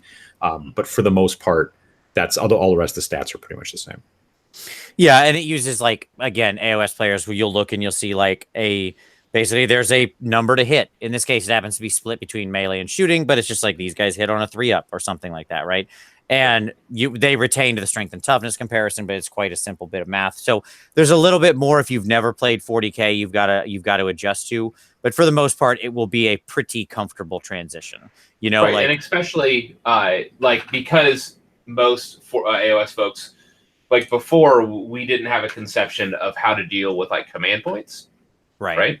Mm-hmm. But now, like in AoS 2. Basically, the command point structure, some semblance of that is in for the stratagems. And so there's already kind of like mechanics built in for this, that it's comparable in AoS. Right. Yeah. So let's get into the game itself. Yeah, go ahead. Yeah. So you start off with, it's technically called initiative, but then they stop kind of calling it initiative. Like they talk about it as the initiative phase, but it's really about who has advantage to some degree. Right. And so if you're a 40K player, you know that, okay, well, at the beginning of the game, we both roll a D6 to see who gets to go first every turn from now on. That's not how it's done in Age of Sigmar. In the first turn, you roll 2d6, which in theory is supposed to help you not roll as many doubles, where and you have to roll again. But I had a game actually on Sunday where we rolled the same thing on 2d6 3 times in a row. So it can happen. But you do that, and then that's just the kind of the structure for the first turn. And then, like in Age of Sigmar, on turn 2, you roll again to see who has initiative, which is very different from 40K. So there's that. So you first start out and you've got the initiative phase, and that's, you roll. And then you move into the movement phase. And here's where things start to kind of divert away from 40K right off the bat. In normal 40K, if I'm the one who wins initiative, then I do my entire turn phase by phase by phase by phase. And then you maybe have some reactions here and there. But then it's your turn and you do your whole thing. In Kill Team, we roll initiative and I move all my guys first, and then you move all your guys. Mm-hmm. Then we move into Psychic, and then we alternate. So there's not very many Psychers in the game, but let's say we each had a couple. I would do one because I have, advantage, and then you would do one, and then we would go back and forth like that. And then we get to shooting, and then again, it's I shoot a guy, you shoot a guy, I shoot a guy, and we keep alternating back and forth. Yep. Shooters who didn't move in the previous movement phase, they are what is known as readied, so they get to fire first. So if I've got 2 guys that are readied and you've got 3 guys that are readied, I get to shoot one of my readied guys, you get to shoot one of yours, I get to shoot my other one, and then you get to shoot your last 2, because that's just the way it works. And then once they've all fired, then we move to the people who did move last turn, who are not readied, I guess, and then they all fire. And again, we alternate back and forth, starting with the person who has initiative, who has advantage. And then you go into combat, and it's roughly the same type of thing. And it's there's the people who charged, they get to go first, and then you just go back and forth and back and forth. And then last is morale phase, and you figure out who's freaked out, who's shaken, and that kind of stuff. And it's so much more. It's the one thing about 8th edition 40K that I really wish they would have done. I wish they would have done something different with activations. They made so many, in my opinion, of the right moves in 8th edition 40K, but the fact that it was still all down to 1 die roll and potentially seizing the initiative to see who gets to go first, because there's still that huge alpha strike that you get in so many games of 40K. That's not happening in Kill Team. You can literally just, because there's so much cover as well, and you have so many fewer people. If you didn't make the first turn, well, you can hopefully, weather it and stay behind a little bit and then kind of move out. But next turn, maybe you get the advantage and go from there. It's a really cool system. I really like how that works. Yeah, it's interesting the way the movement works, especially because the shooting orients back and forth like it does, in that,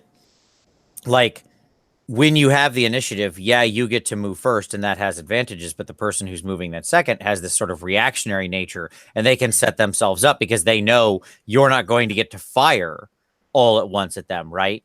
So they can exactly. You're gonna so for AoS players, think of it like the way combat works in AoS, right? Like where if it's your turn and you have 3 units charge, that's cool, great, good stuff. You get to now pick one of those and fight, and then it's going to be the enemy's turn to pick one of their units to fight, right?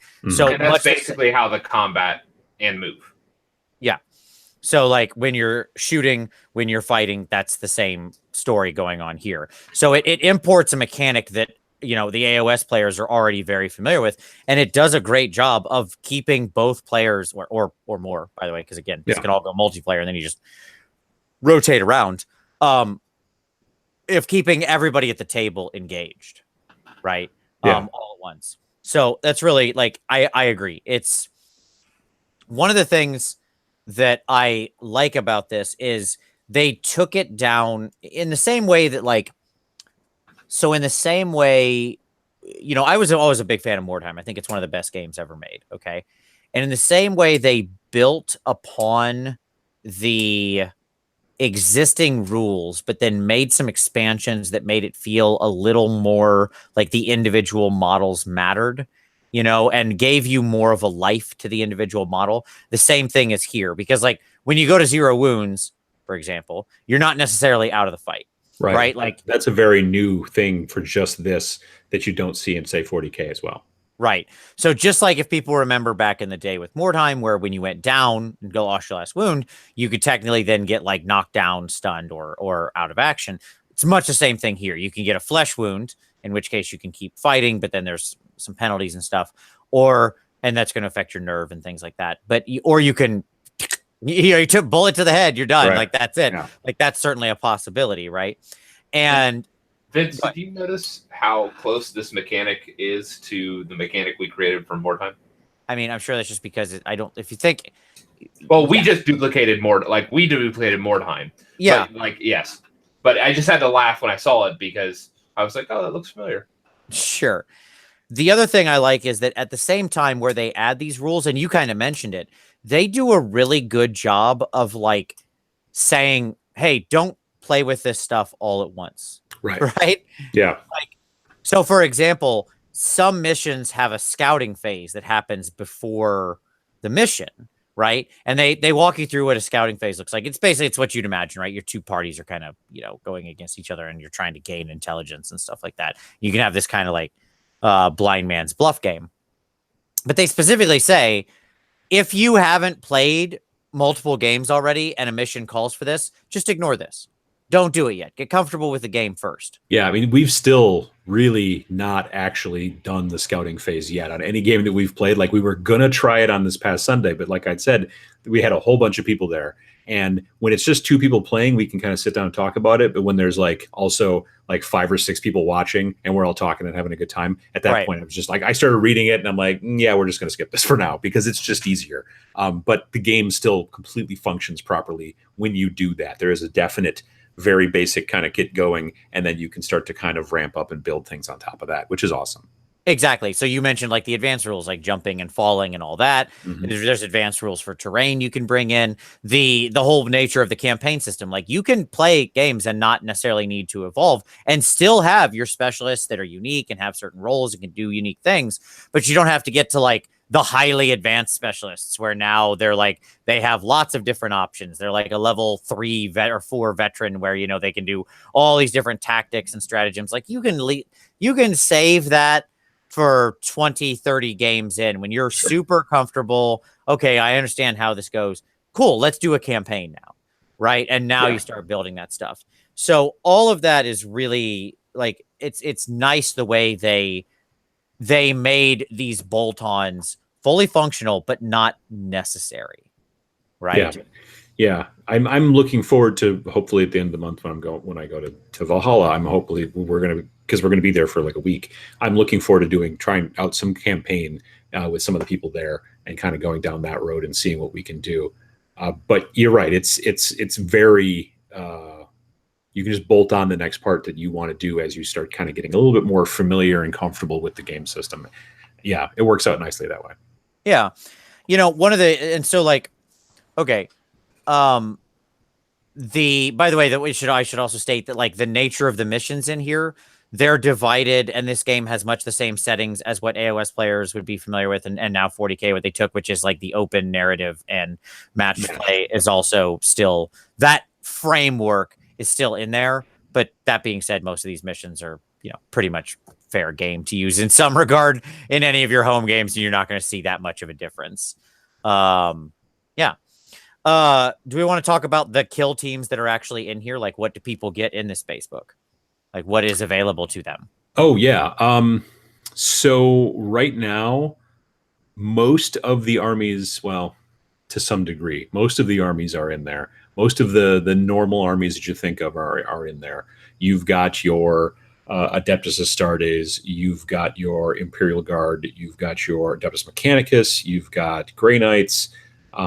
As far as the Astartes are concerned, they don't differentiate between the different chapters. There's no chapter tactics as of yet. So if you're going to run, Blood Angels, they're going to run very much the same as Ultramarines. They just don't differentiate. At that point, it's basically fluff. So down the road, they may make an expansion or a book or something like that gives you different chapter tactics and things like that. It's hard to say. But yeah, that could be something that comes down the road. But so you've got those guys. You've got your Eldar, your Dark Eldar. You've got your Harlequins, so you can run your Space Clowns if you want to. You've got Tyranids, Tau. This is fun to have you do this off the top of your head. Yeah, Heretic Astartes, the Plague, Death Guard, and Thousand Suns. Who else have I missed? I know I've missed somebody. Orcs. Oh, I've totally missed Orcs. Yeah, that's one. Okay. Yeah, and who's last? And then we mentioned them already, but the Gene Stealer cults. I mean, you said Tyranids. Right. So, yeah, Gene Stealer cults are also a separate thing from Tyranids. Right now, I have, let's see, what have I got built and in progress? I've got Astartes, I've got Chaos, I've got Death Guard, I've got Imperial Guard, I've got, let me see, technically Tau, I've got Tyranids, I've got AdMech.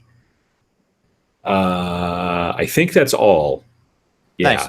I'm looking forward to Tyranids because I've never done Tyranids before either. So Sure. Yeah, I've got my Necrons and my and yes, I'm going to say Necrons. I forgot. I've got Necrons too. Yeah. Yeah. There you go. I've got my Necrons and I've got my my Dark Elves. Though I want to answer a question from the chat real quick, which was, so which is closer in likeness to Mordheim, Necromunda or Kill Team? The answer is definitely Kill Team. Yeah. Like it is very Mordheim like very Mordheim like. Very. I was in the process of selling all of my 40K stuff. Like Vince can attest to this. I was like, okay, I'm gonna get rid of all this. I'm not gonna do it. And then I started looking at Kill Team, and I started talking and watching videos, and I was like, I want more time, and they're not doing it for fantasy, but it is here. Like this is more time. Yeah. So I'm gonna buy it. Yeah, Necromunda is a lot of the models. Well, some of the models, all the models are very well done. I don't begrudge the technical quality, the craftsmanship, the skill. Some of them are not to my aesthetic enjoyment. Like the Vansar, I think look amazing, but like the Goliaths and the Eschers, it's just not my thing. I don't know, but I think the Vansar are super cool.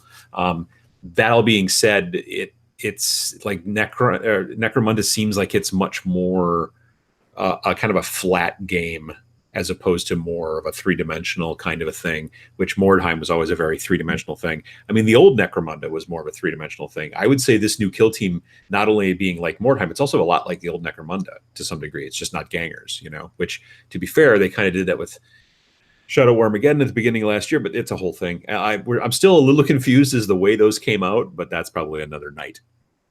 Yeah. Yeah. There's the nature of how like your characters advance and stuff like that, and the way that you move up does like even the experience boxes, like literally the way you advance your characters, the way that your non-specialists sort of form into like teams, it's all very Mordheim's structure, right? Yeah. I think one of the interesting the specialist, I cannot say the word specialism. Because that is, I understand it's a real word in the English language, specialism, ending in an M. Like I agree with you. It was very weird to me too. Yeah. Yeah, that is a real word. I actually went and like had to look it up online. Not that I didn't understand it, but I was like, is this a real word or is this one of those like GW made up words? No, it's a real word.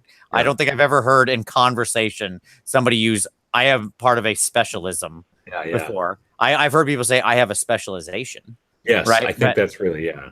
Yeah. But anyway, like that is the big difference to me because it lets you, oftentimes, especially with old Mordheim, you'd have like your heroes, whatever those were, and then you're sort of everybody else, right? Whereas this, you've got, everybody's kind of in a pile together, as it were, but then you are the one who makes the decision of who stands out. Mm-hmm. Right. And so you have these people stand out through giving them these specializations. And so you have to have a leader and then up to 3. You don't have to have 3, but you could have up to 3 specialists. Yeah, on the table. And so that's the key. Like your kill team could have a specialist of every type. And that's what's really cool is this is a neat distinction that actually is quite different from old Mordheim, is that your kill team can be composed of this many people, but who you put on the table is this many people. Right. Like your kill team can be bigger than the 100 points you play in a standard game. Yep. You actually get to tailor to some degree. Like basically you're supposed to pick your 100 points after the mission has been revealed. Right. So for anybody who's played Malifaux, Malifaux works like this, right? Where you sort of like, you say, I'm playing, Neverborn or whatever. And then, you determine like the strat and schemes and stuff and what's going on. And then you build your crew. Mm-hmm. Right. Out of your Neverborn stuff you have available. This is very similar. Like, the mission. And then you say, okay, well, in this case, I'm going to bring this leader. And I think on this board, I'm going to use these 3 specialists. And then I'll have these other 3 guys. And that's the kill team that's going in here. And your opponent's doing the same thing. So that's kind of cool.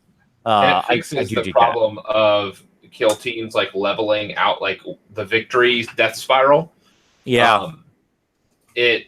For those, the landslide or however you want to call it, where like inevitably like one army will get out in front of the other army of like because of victories and stuff like that. What this allows you to do is because it keeps like, even if you're like losing people, since you're not fielding everything, you can dip into that larger pool and still stock up. But you're not getting the higher level specialized people, but that is not as big of a deal because you're still fielding the same quote like number of points. They actually struck a really nice balance here because like people can die, like die. Yes. There are post game things where people can like die, like permanently dead, mark them off your roster. But they have a really interesting replacement mechanic that both makes that death real, but also doesn't put you into the death spiral. One of the most common sort of complaints that people had about Mordheim was the death spiral. And this is a really funny thing. And many campaign games in general. Right. It's a funny thing too, because when we redid Mordheim, I did a whole video about death right? Like, should death exist in a campaign game like this? Should you be able to like permanently lose resources and hack them off, right? Because I've always been of the impression you do need that. Like, that needs to be there. That's what makes it feel like it's a real ongoing story when there are casualties. But what I found is when I sort of like surveyed the audience, I have never seen a harder 50-50 split of like just half the people are like, yes, it has to be there. I love it. I need it. People need to die. That's what makes it real. And the other half are like, no, I hate the experience of getting stuck in the death spiral. So like this does a pretty good job of riding the line. You're never going to get perfect with that, but it's like their replacement mechanic is quite smart. So there you go. I think that the whole concept, though, of death in these situations is also something that it causes you to use your models in a way that you're not used to in most other games. Sure. Like the concept of like playing a game of 40K or Age of Sigmar is you're just going to run everybody up and they're all going to die because you need to get the objective or whatever the deal is. But in the real world, or you may not necessarily want to do that as much because it's more than just one battle. When you're playing a campaign like this, you may think, I'm going to not run this guy up and get him into this situation and have him get ground up, because then he's not going to be there for the next game. So it gives you a little bit different strategy long term, and you have to think more than just one game. And I like that. For most campaign games. But that's the thing. If there's like no possibility of death, then again, it just becomes a video game. I'm going to reboot and just keep going. Sure. That is to say that also it's very interesting what that does with certain armies that have quote unquote disposable troops. Sure. Right. Like I look at orcs and it's like, yeah, man, I'll throw some Gretchen at that. Just like, let's go. Get out there, boys. Get them, goblins. Just like run those 3-point idiots out there. Like if they permanently die, there's more of them. Yeah. That's okay. Yeah. That's fine.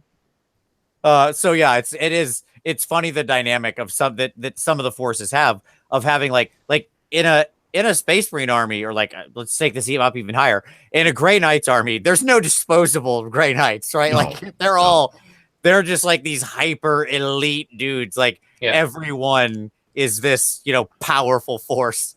Whereas in other armies, like I mentioned, like orcs or maybe like even Tyranids or stuff like that or whatever, there's stuff that you're like, meh.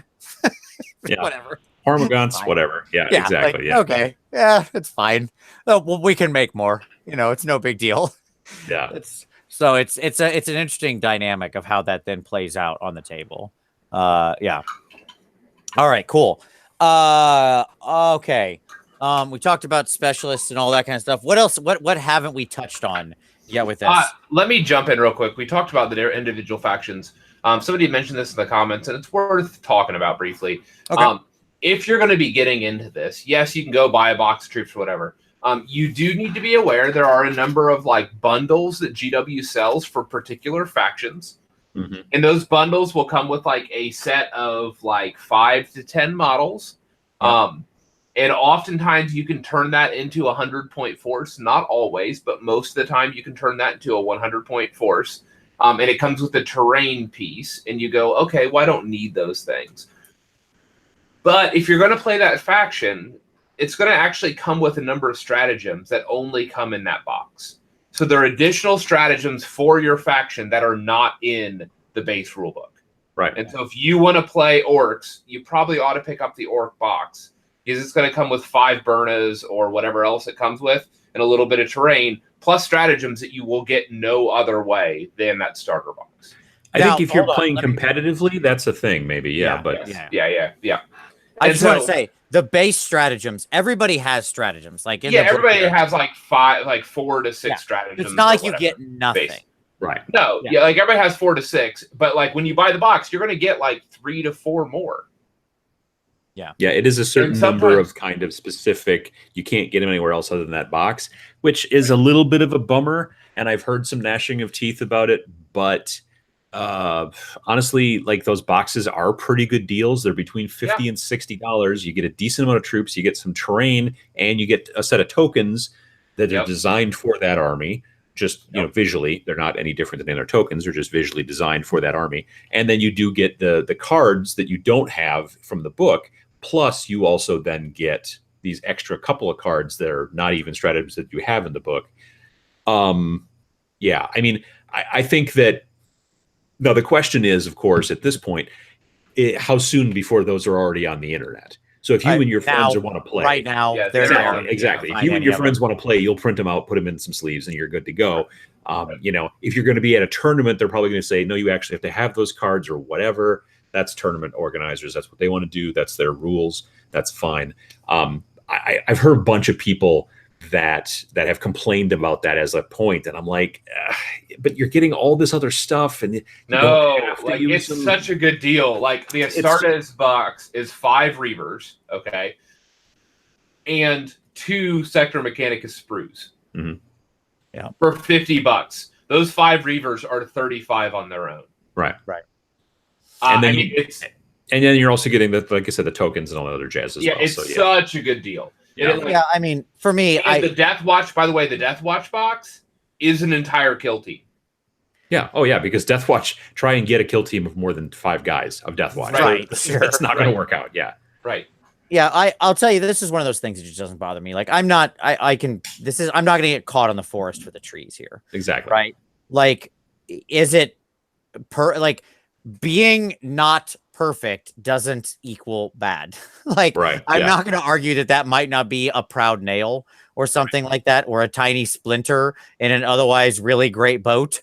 Right. But I'm okay with it. Yeah. Because in the reality, like, especially in my game, everybody's playing their kill teams. Nobody is buying those boxes. Who cares? 1. 2, even if somebody did, I don't care that you get 3 more stratagems. We all have the same number of command points. And it's not like there's something innately more powerful. It just gives you some more options. I'm not saying it's not an additional thing that's good. I'm just saying, like, you're not suddenly like under the gun where like you can't win if you're playing without those 3 cards and they have those 3 cards. That's ridiculous. No, like, that is nowhere near the case, not even in the zip code of that. And then, but 2 or 3 or 7 or C or whatever the heck number I'm on, as you both mentioned, they are good deals. If you've got one kill team you really love, okay, then just go get that box. Like, it's again, it's a super minimal investment. I don't know about you guys. Team. I'm sad that they don't have one for every faction out there, because at this point, I would, without a doubt, always start with that thing. I think they will eventually. Such a good deal. I think they will keep cranking them out. Like right now, so far, I know we've got Tyranids, Orcs, Reavers, Death Watch, Scions. There's a couple more, isn't there? That's like 5 or 6. Which ones? Yeah, they made the Dark Elf one. Yeah, the Dark Elf. There's a Dark Elf one. You said Tyranids? Yeah. Tyranids are there. That's the one that I bought. Yeah. And then the starter box functions as that same thing. Oh, Astra Militarum is one that Scions. Yeah, Scions. Yeah, Scions. And then if you buy the starter box, you get the additional stuff. You get that same stuff for the AdMech and for Genestealer Cults. Yeah. So yeah, I mean, they will potentially probably keep coming out with other ones. And I think that also down the road, for people who are saying, oh, they haven't done demons, they haven't done sisters, they haven't done, inquisitors. You're right, but I have a suspicion that they will eventually. I mean, definitely when Plastic Sisters released, I would be surprised if they did not make one of those starter boxes for Plastic Sisters. Straight up, it's going to happen. Like this is one of those things at Nova they said, where they had the cheeky response of like, boy, that would be a very good idea. Somebody said, is there going to be a Sisters of Battle kill team when you release the Plastic Sisters? And like, he just looked at them and was like, that seems like it would be a really good idea. Wink, wink, nudge. Yeah. So I'm going to throw this out there. How much you want to bet that we'll see a kill team Sisters drop before the actual full army drops? Maybe. It could very well be. If they're already building sprues, they're already in that process. This is a product that they can drop early. Sure. This is a single sprue of 5 troops. Look, I was willing to... Have at it. The problem is I'll try to build my army out of that. I was already building an army out of Celestine and 2 Germania, so I'll go all the way for if they give me a kill team, that's just really on the way. So like, we should talk about some notable things that are missing from the kill team. Sure. Demons is the big one to me. Right? Like, and that is really a shame. That is the biggest shame, because that would be the easy crossover for a lot of AoS players, right? If you were already an AoS player and already had your Chaos Demons, it would be great to then just be able to use them in a kill team. But sadly, they have not done that. It is surprising, especially since they have Grey Knights, and Grey Knights have powers against demons, yet you can't run demons. So that is a little weird. I'm not going to lie. I was kind of surprised by that. But yeah, I don't know. I think that, again, they may, I mean, as we're seeing with the stuff coming out next week with Rogue Trader, which I know we're going to talk about in a bit, we're seeing new stuff coming out. And so I bet we will probably continue to see new stuff come out. Like I would be, again, like you said, I'll definitely bet there's going to be obviously sisters, but I could also easily see there being eventually maybe like Inquisitor, maybe an Inquisitor like box, although there's not really any plastic Inquisitor models much. I mean, you get Greyfax, but so I'm not sure. That might be just a straight up, they might just do a freebie PDF for fun. You know what I mean? Right. Yeah, I could see them doing that. Or just like they are doing warbands for Shadespire that are one-offs of factions. Yeah. It wouldn't surprise me if they did a sprue of, you know, something for those and then let you fill in the blanks with Finecast or whatever. Yeah, that could be. That could be. I don't think right now there's a single demon model in Kill Team, right? I don't think so. No, not, I don't think anybody has the keyword. No, but Rogue Trader, like the new Rogue Traders, like all the little Mightlings and all of those will have the demon. Probably will, yes. I'm saying like right now, currently this book. No, currently I don't think anybody has it. But like clearly they've published it with an eye to that because yes, as you mentioned, like literally the Grey Knights, who we all know are demon hunters, have a rule that has made its way over there where they, if they attack demons in the fight phase, then they get this bonus, right? Yeah. So like demon keyword. They like I suspect we'll probably see those. Mm-hmm. So you mentioned it. Let's bust into that. So Rogue Trader is obviously coming here next week. Yep. And you know, they've been doing the previews for that. So I think Rogue Trader is a great window into where this game's going. They have said straight out, Kill Team is going to be heavily supported. Yeah. Like at Nova, they were very clear about that. Yeah. They will be releasing new box sets. They will be releasing new bands. And I think that is a direct response to Shadow Warmageddon, which they did a big box set for. Very fancy, lots of terrain. People were like, wow, this is really a cool idea. This is really awesome. And then crickets, just nothing. Like there was nothing. They made the one book that came out after it, which was just basically the thicker book that had the extra armies in it, including Inquisition, I might add, and maybe Sisters too. But anyway, yeah, so it'll be interesting to see. But yeah, definitely, I think that them reassuring everybody that this is definitely something we're going to support for quite some time is directly, I think, related to that. Yeah.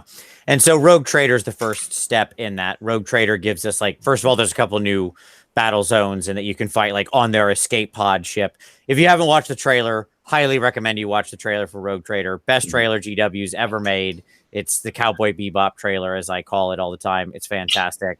And yeah, basic story is, by the way, if you want to learn about the background on it, the like Rogue Trader video where they just go through and explain it, and like Phil Kelly talks about the lore background and stuff, is super cool. Darren Latham talks about the sculpting of the miniatures, and that all the Nergal models were sculpted like, so this is, he was the sculptor on most of these, and he built them directly off of John Blanche's crazy art. Right. So like Blanche went nuts and just had like these weird, because a lot of them are amalgamations of like, you know, chaotic monsters, humans, and ship parts. Yeah. Like shoved together when the Geller field broke down. And so they're just these horrible mutants. Right. And I mean, like, I hate Nergal, and they are horrifying models. Like, they're really great. At the same time, so the Rogue Trader box introduces two new groups: the Rogue Traders, led by Alucia Vane specifically, and then the Nergal's Gellerpox crew, which is led by the Thrice Befouled, or whatever his name is, something the Thrice Befouled or whatever. And he's the guy with 3 heads and the boiler in his tummy. And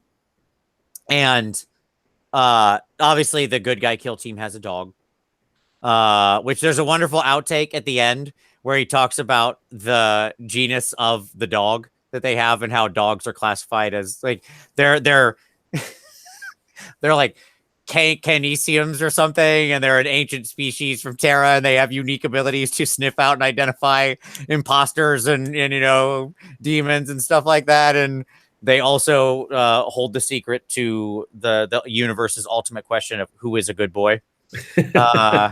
It's a great little video. But anyways, the cool thing about this is they're clearly going to do thematic kill teams. Like this is like Elucia Vane's team has 6 specialists. So normally you mentioned earlier you're limited to like your leader plus 3. There are like 6 specialists in Elucia's kill team, right? Because all of her people are highly specialized. Like she has an Imperial assassin with her, she has a medic with her, and so on and so forth, right? And then meanwhile, the Gellerpox demons have those giant mutants, as well as all the little, like you mentioned, the bugs and mites and stuff, the Nerglings. So I think we'll see a lot more stuff like that, right? Where they're going to give us both specific things, but also introduce new kill teams. I think that's cool as all get out. The box set basically, like you said, kind of comes with the dual-sided board again. Whereas one side, I forget you're playing on a shuttle, and I forget what the other side is, but maybe it's just more of the ship or something like that. I don't know that they've revealed what the other side is. They say it in the long video. Well, I was going to say in the description, if you go look at the pre-order, they say I think what's on the other side, but I read it earlier and then I forgot. But the thing that's interesting about that board, though, in my mind, is that and the terrain that comes with all the bulkheads and doors is it's very not 3-dimensional. Like it's not multiple floors like I'm used to with normal kill team and all that kind of stuff. So for me, I have to admit that.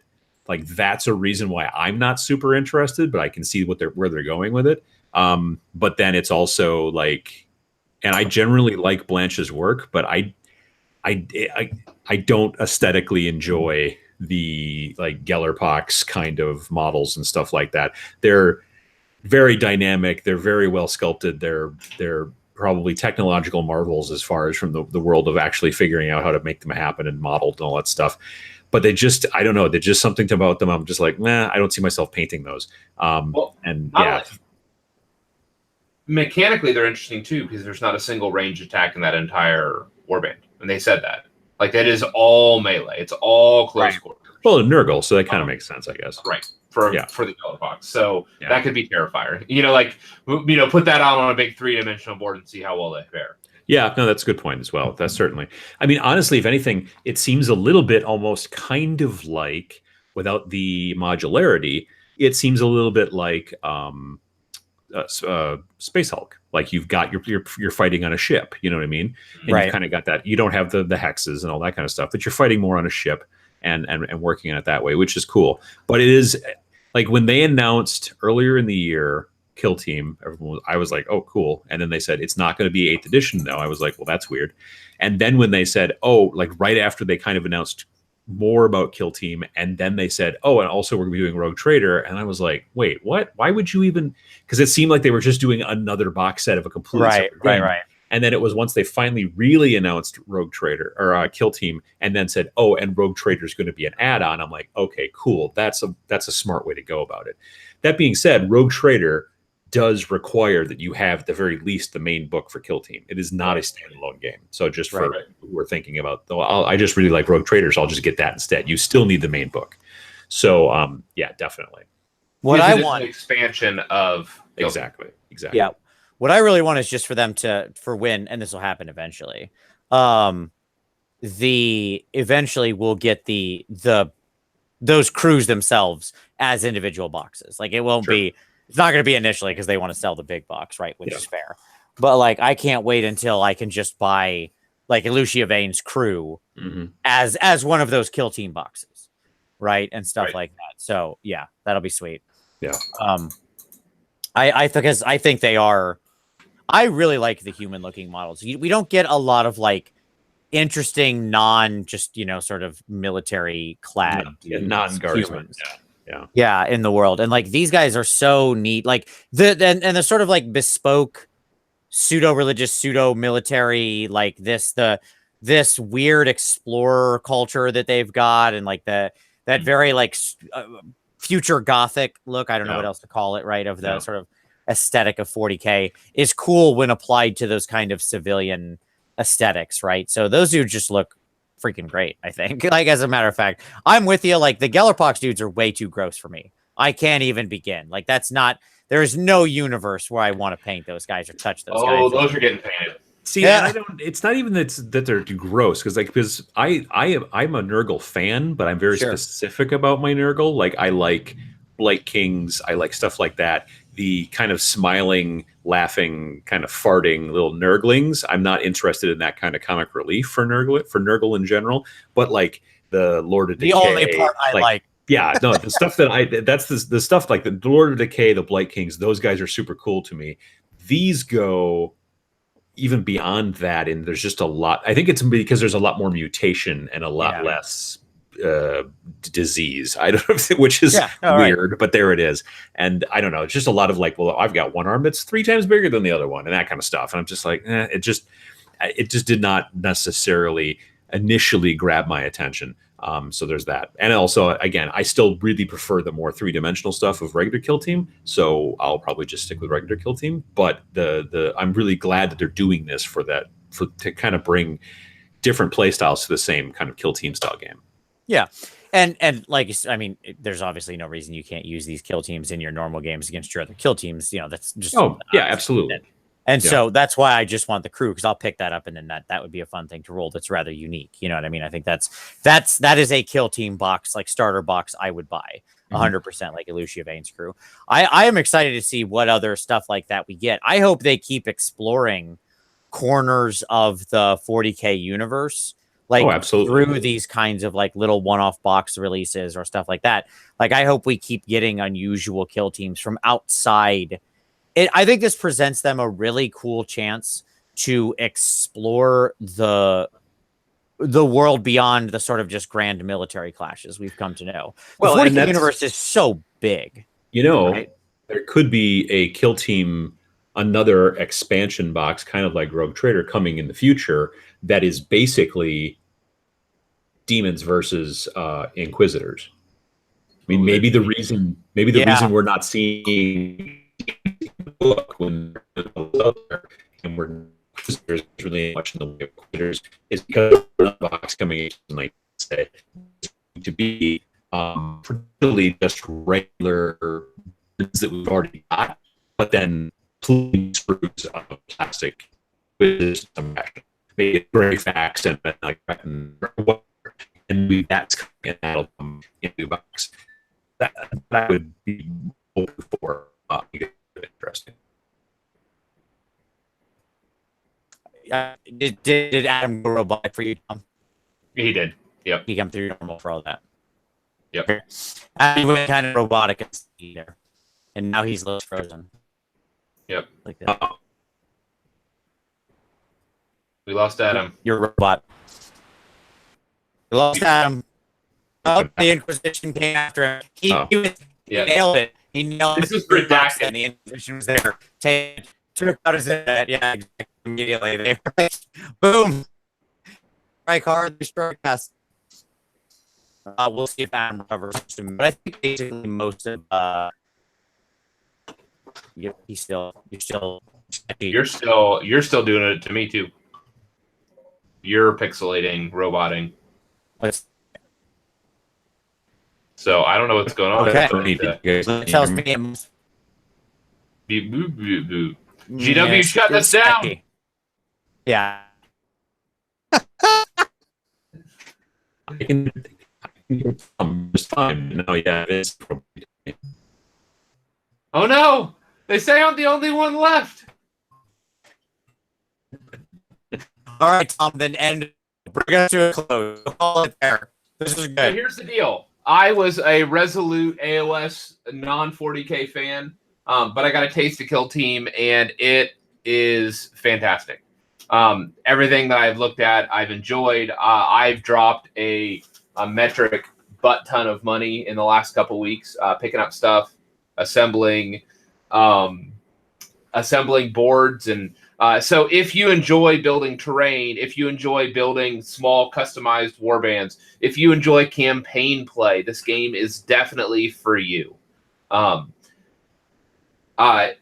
I would, as kind of some closing thoughts, I would recommend that you all go check out Adam's videos. He has basically like a walkthrough of an unboxing of the main box. He has he walks through every single warband and shows you how to, for $50, build a 100-point warband or a 100-point kill team.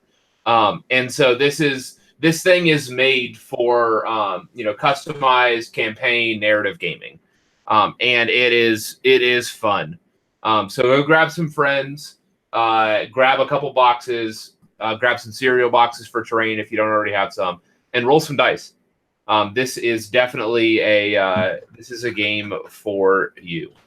So thank everybody for tuning in. I know that this was outside of our norm, doing a 40K-ish show rather than doing our normal AoS, but we thank you all for hanging out. Thank Adam for coming and joining us. I see you kind of moving, and I can almost hear you, Adam.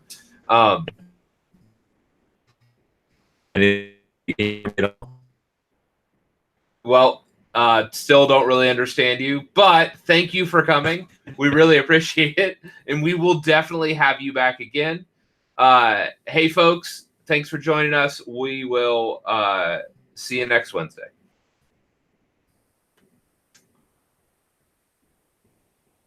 And now Vince isn't here to end the show, and he has control of it. So we're still here. Sorry, folks. I'm watching the live version, and it says playback interrupted. Please try again. So I don't know what's happened over there. I have no idea. Gonna make Vince do some editing later. That's definitely happening. Yep.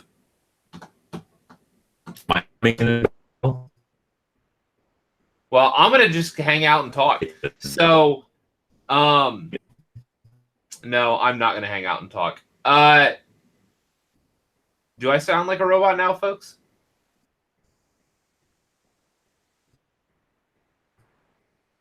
Is there a delay?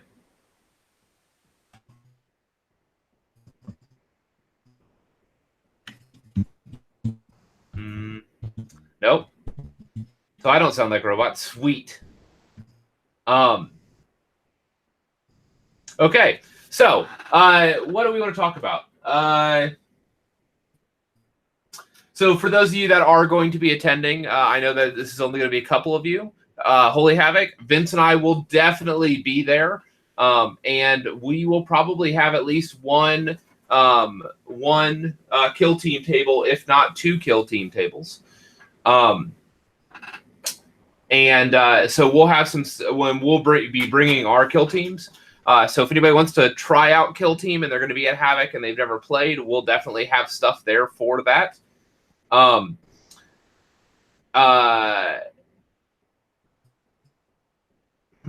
That's a good call. So Ninwin asked about converting kill team to AoS. What I would actually anticipate, folks, is that we probably don't need to do that. I suspect that something like that is coming. For those of you that do remember Hinterlands, the creator of Hinterlands was hired by GW last year.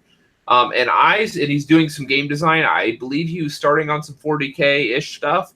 I suspect that Kill Team is a product of part of what he was doing, and I suspect that we will probably see something like this for AoS within the next year. If you'll notice, we do not have the full terrain box. It's been released for the AoS buildings yet. And I suspect... Oh, Vince is back. Hey. Hey, and Adam's back.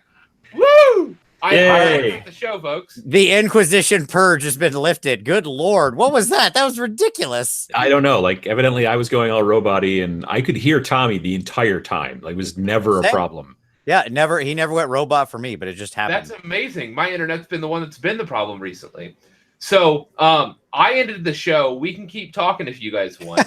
No, I think too, because the chat just started to catch up, and it just went like this. Yes, and that, yeah. Indeed. Well, indeed. That's what's even crazier for me. I never lost the chat. It was still rolling the whole time. I could still see it happening. Like I just lost Hangouts. But anyway, I wanted to give Adam the chance to say, is there anything else you want to say before we're done and end us out? Go ahead.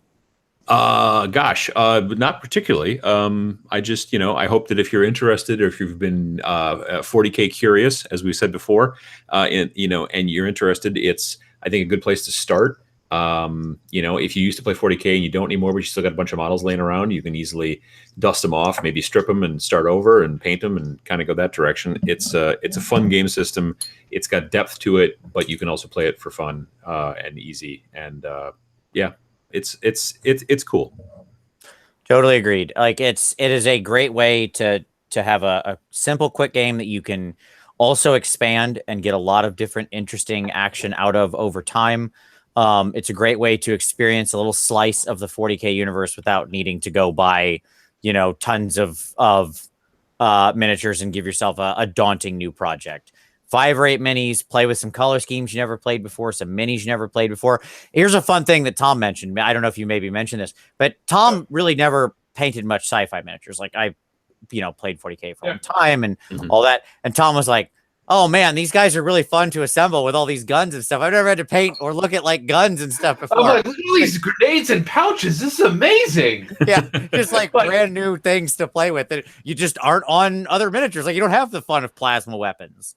Right, or jump packs or stuff like that with and like in AoS, like yes, you choose like, okay, I'm gonna go great weapon rather than sword and board. That's not really a choice. Does that make sense? Like you make a choice, whatever you make that unit. But in here, like I'm building Marines, and I'm like, well, wait a minute, I can have this dude with this gun, and I have all these different guns, and I have grenades, and I have knives, and oh no, like he needs all of this. Right. And let me just say, this is so funny because this is one of the things that drives me insane on full size 40K, right? Like, because I have to carefully worry about the unit construction and which person, how many melta-guns am I allowed, and which one of these dumb things on the sprue is the melta-gun, right? And like, it's a situation where you can just be like, well, and the thing is, when you're doing so many of them, you want to get them the most like efficient kind of build in that situation. In this, you just be like, I'm going to build a couple of guys to do this that I probably will only use once in a while, but they'll be part of the kill team. They might not be part of the force that hits the table. Exactly. At some point, I'm going to bring them in probably. Yeah. Exactly. The fact that I'm spending the time because I'm already going to customize so many of the minis because it's fun, because I'm only going to do a dozen of them, let's say total, probably. Yeah. Like you can max at 20 kill team members, but you're not really going to in most cases.